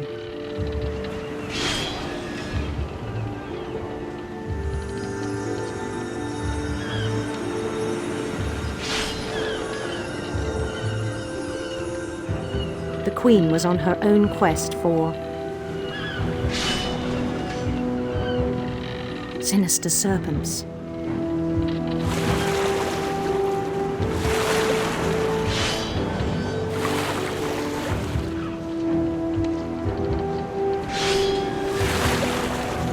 He followed the sound of her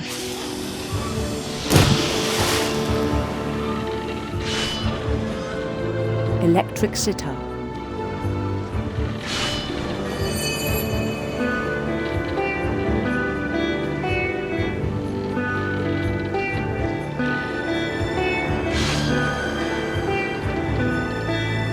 His chase led him to a golden palace east of the sun and west of the moon. Even then, his logic remained sound. He knew the world was all in his imagination.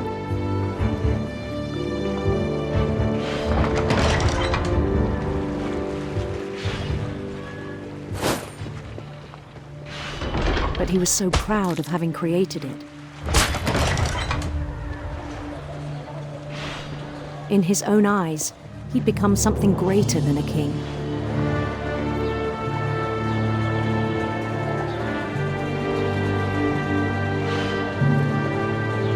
For someone who'd never known success in the real world, I think it was overwhelming. And then it struck him that the real Lewis was not the one chopping salmon, but the one climbing the steps of a golden palace.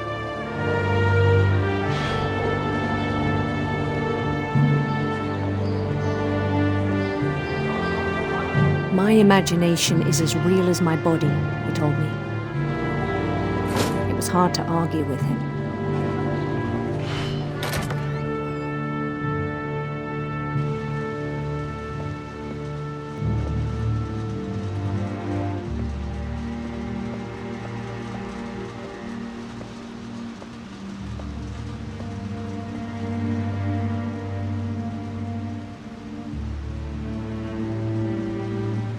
He began to forget the world we know.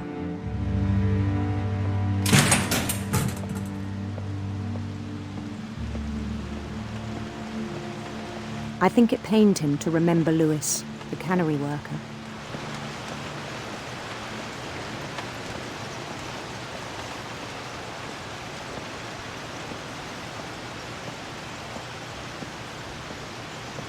He began to despise the man with a royal contempt.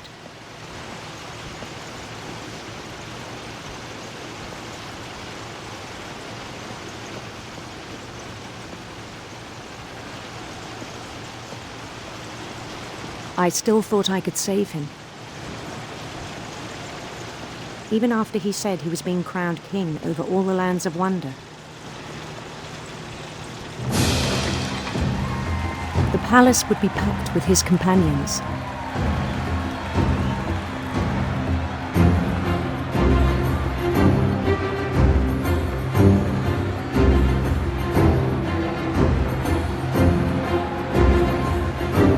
Including the wise Calico who'd insisted on advising him.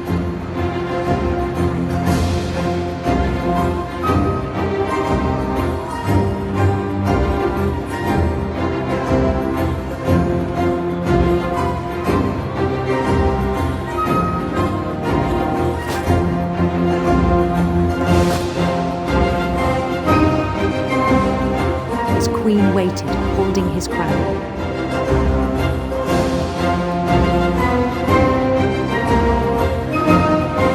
There was only one thing left to do.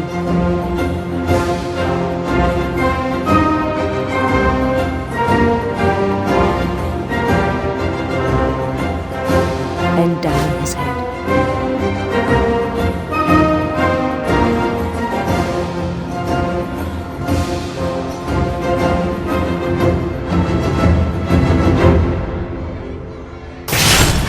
And the rest I think you know.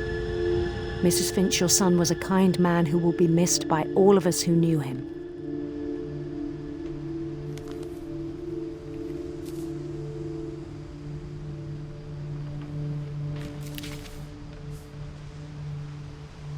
My brother was really cool. I wish you could have met him.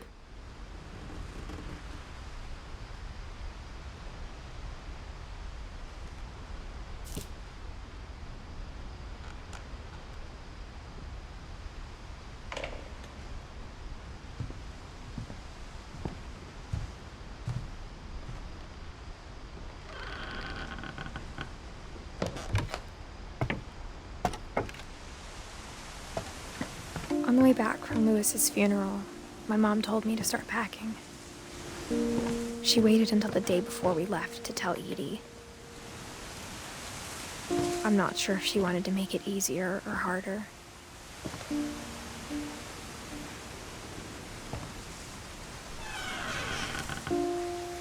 I wish we'd stayed. But I understand why we left.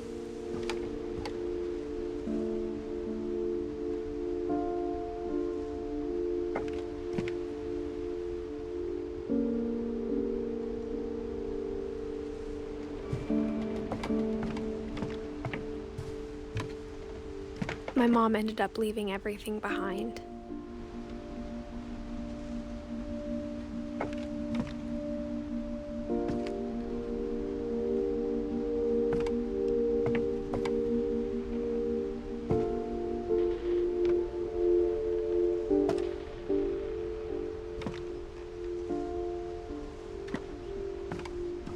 What happened that night had been coming for a long time. Maybe it should have come sooner.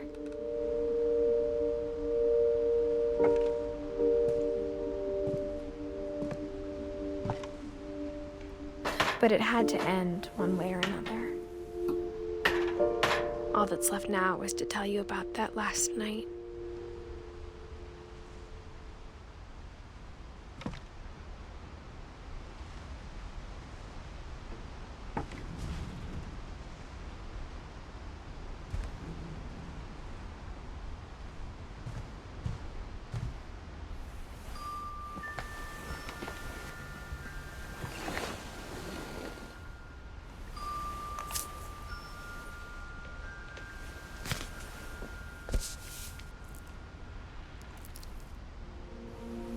That whole last day, Edie just watched us pack and didn't say a word. Until supper, when she raised her glass and said, "To our final night together, and all our final nights apart." Grandma, you know what I said about alcohol. Some of your medications are very Edith, specific. I left a present for you in the hallway. Why don't you go open it? The grown-ups have to argue now. I'm sorry, you're right. We're all leaving tomorrow. Let's just enjoy our last... I'm not leaving. Edith, you're excused.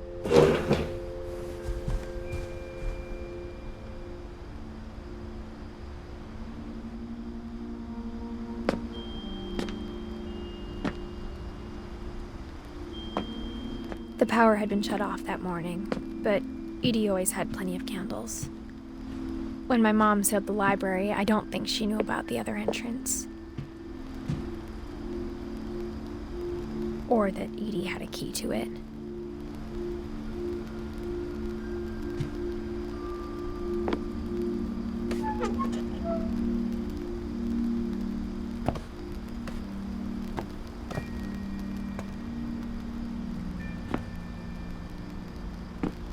That thing you're afraid of isn't going to end when you leave the house. Edith has a right to know these stories. My children are dead because of your stories. I think it's best if Edith and I leave tonight.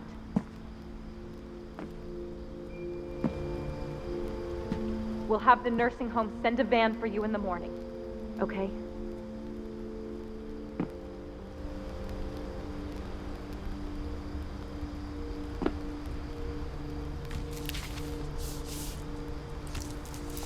Dear Edith, there's so many stories I wish I could tell you, but there's only time for one. This is about what happened on the night you were born. That night, the tide went way, way out. It was the first and last time I ever saw the old house aground. There'd been an earthquake out in the middle of the ocean. They called it the lowest tide in 1,000 years. God, it smelled awful. You know, I've seen that house every day of my life.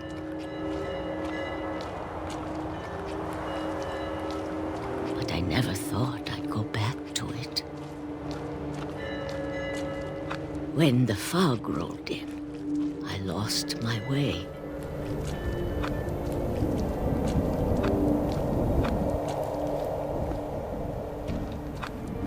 I got turned around.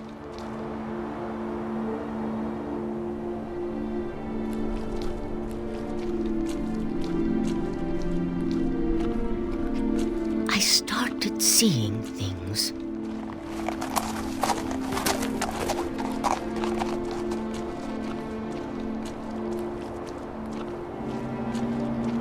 Things I'd forgotten had ever existed.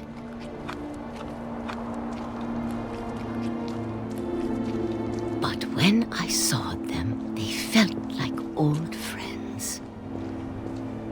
That night, a lot of things came back to me. Or maybe I came back to them.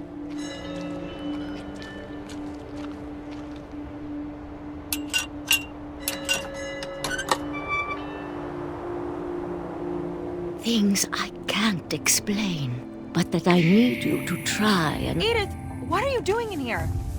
It's mine. Edith! Mom, you're gonna rip it! Let go! I kicked and screamed, but Mom dragged me to the car. I never saw Great-Grandma Edie again. The next morning, the van came to pick her up, but she was already gone. After that, we moved around a lot.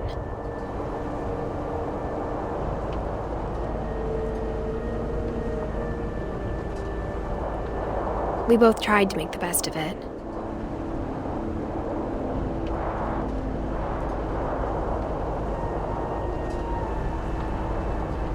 A few years went by.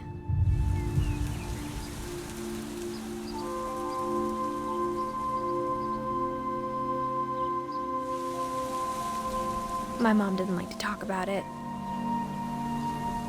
but she started getting sick a lot. The rest happened pretty quickly.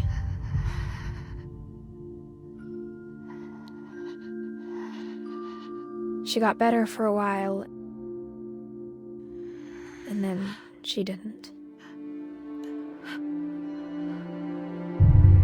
And then I was alone. The last Finch left alive.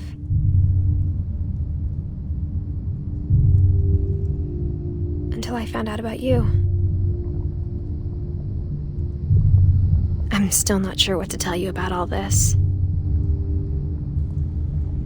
If we lived forever, maybe we'd have time to understand things. But as it is, I think the best we can do is try to open our eyes.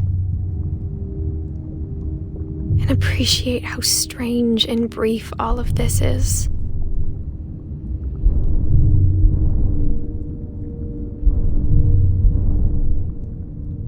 This journal was supposed to be for you.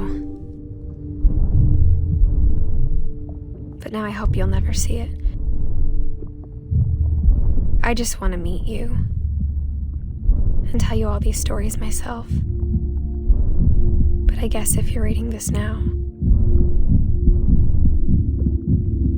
things didn't work out that way.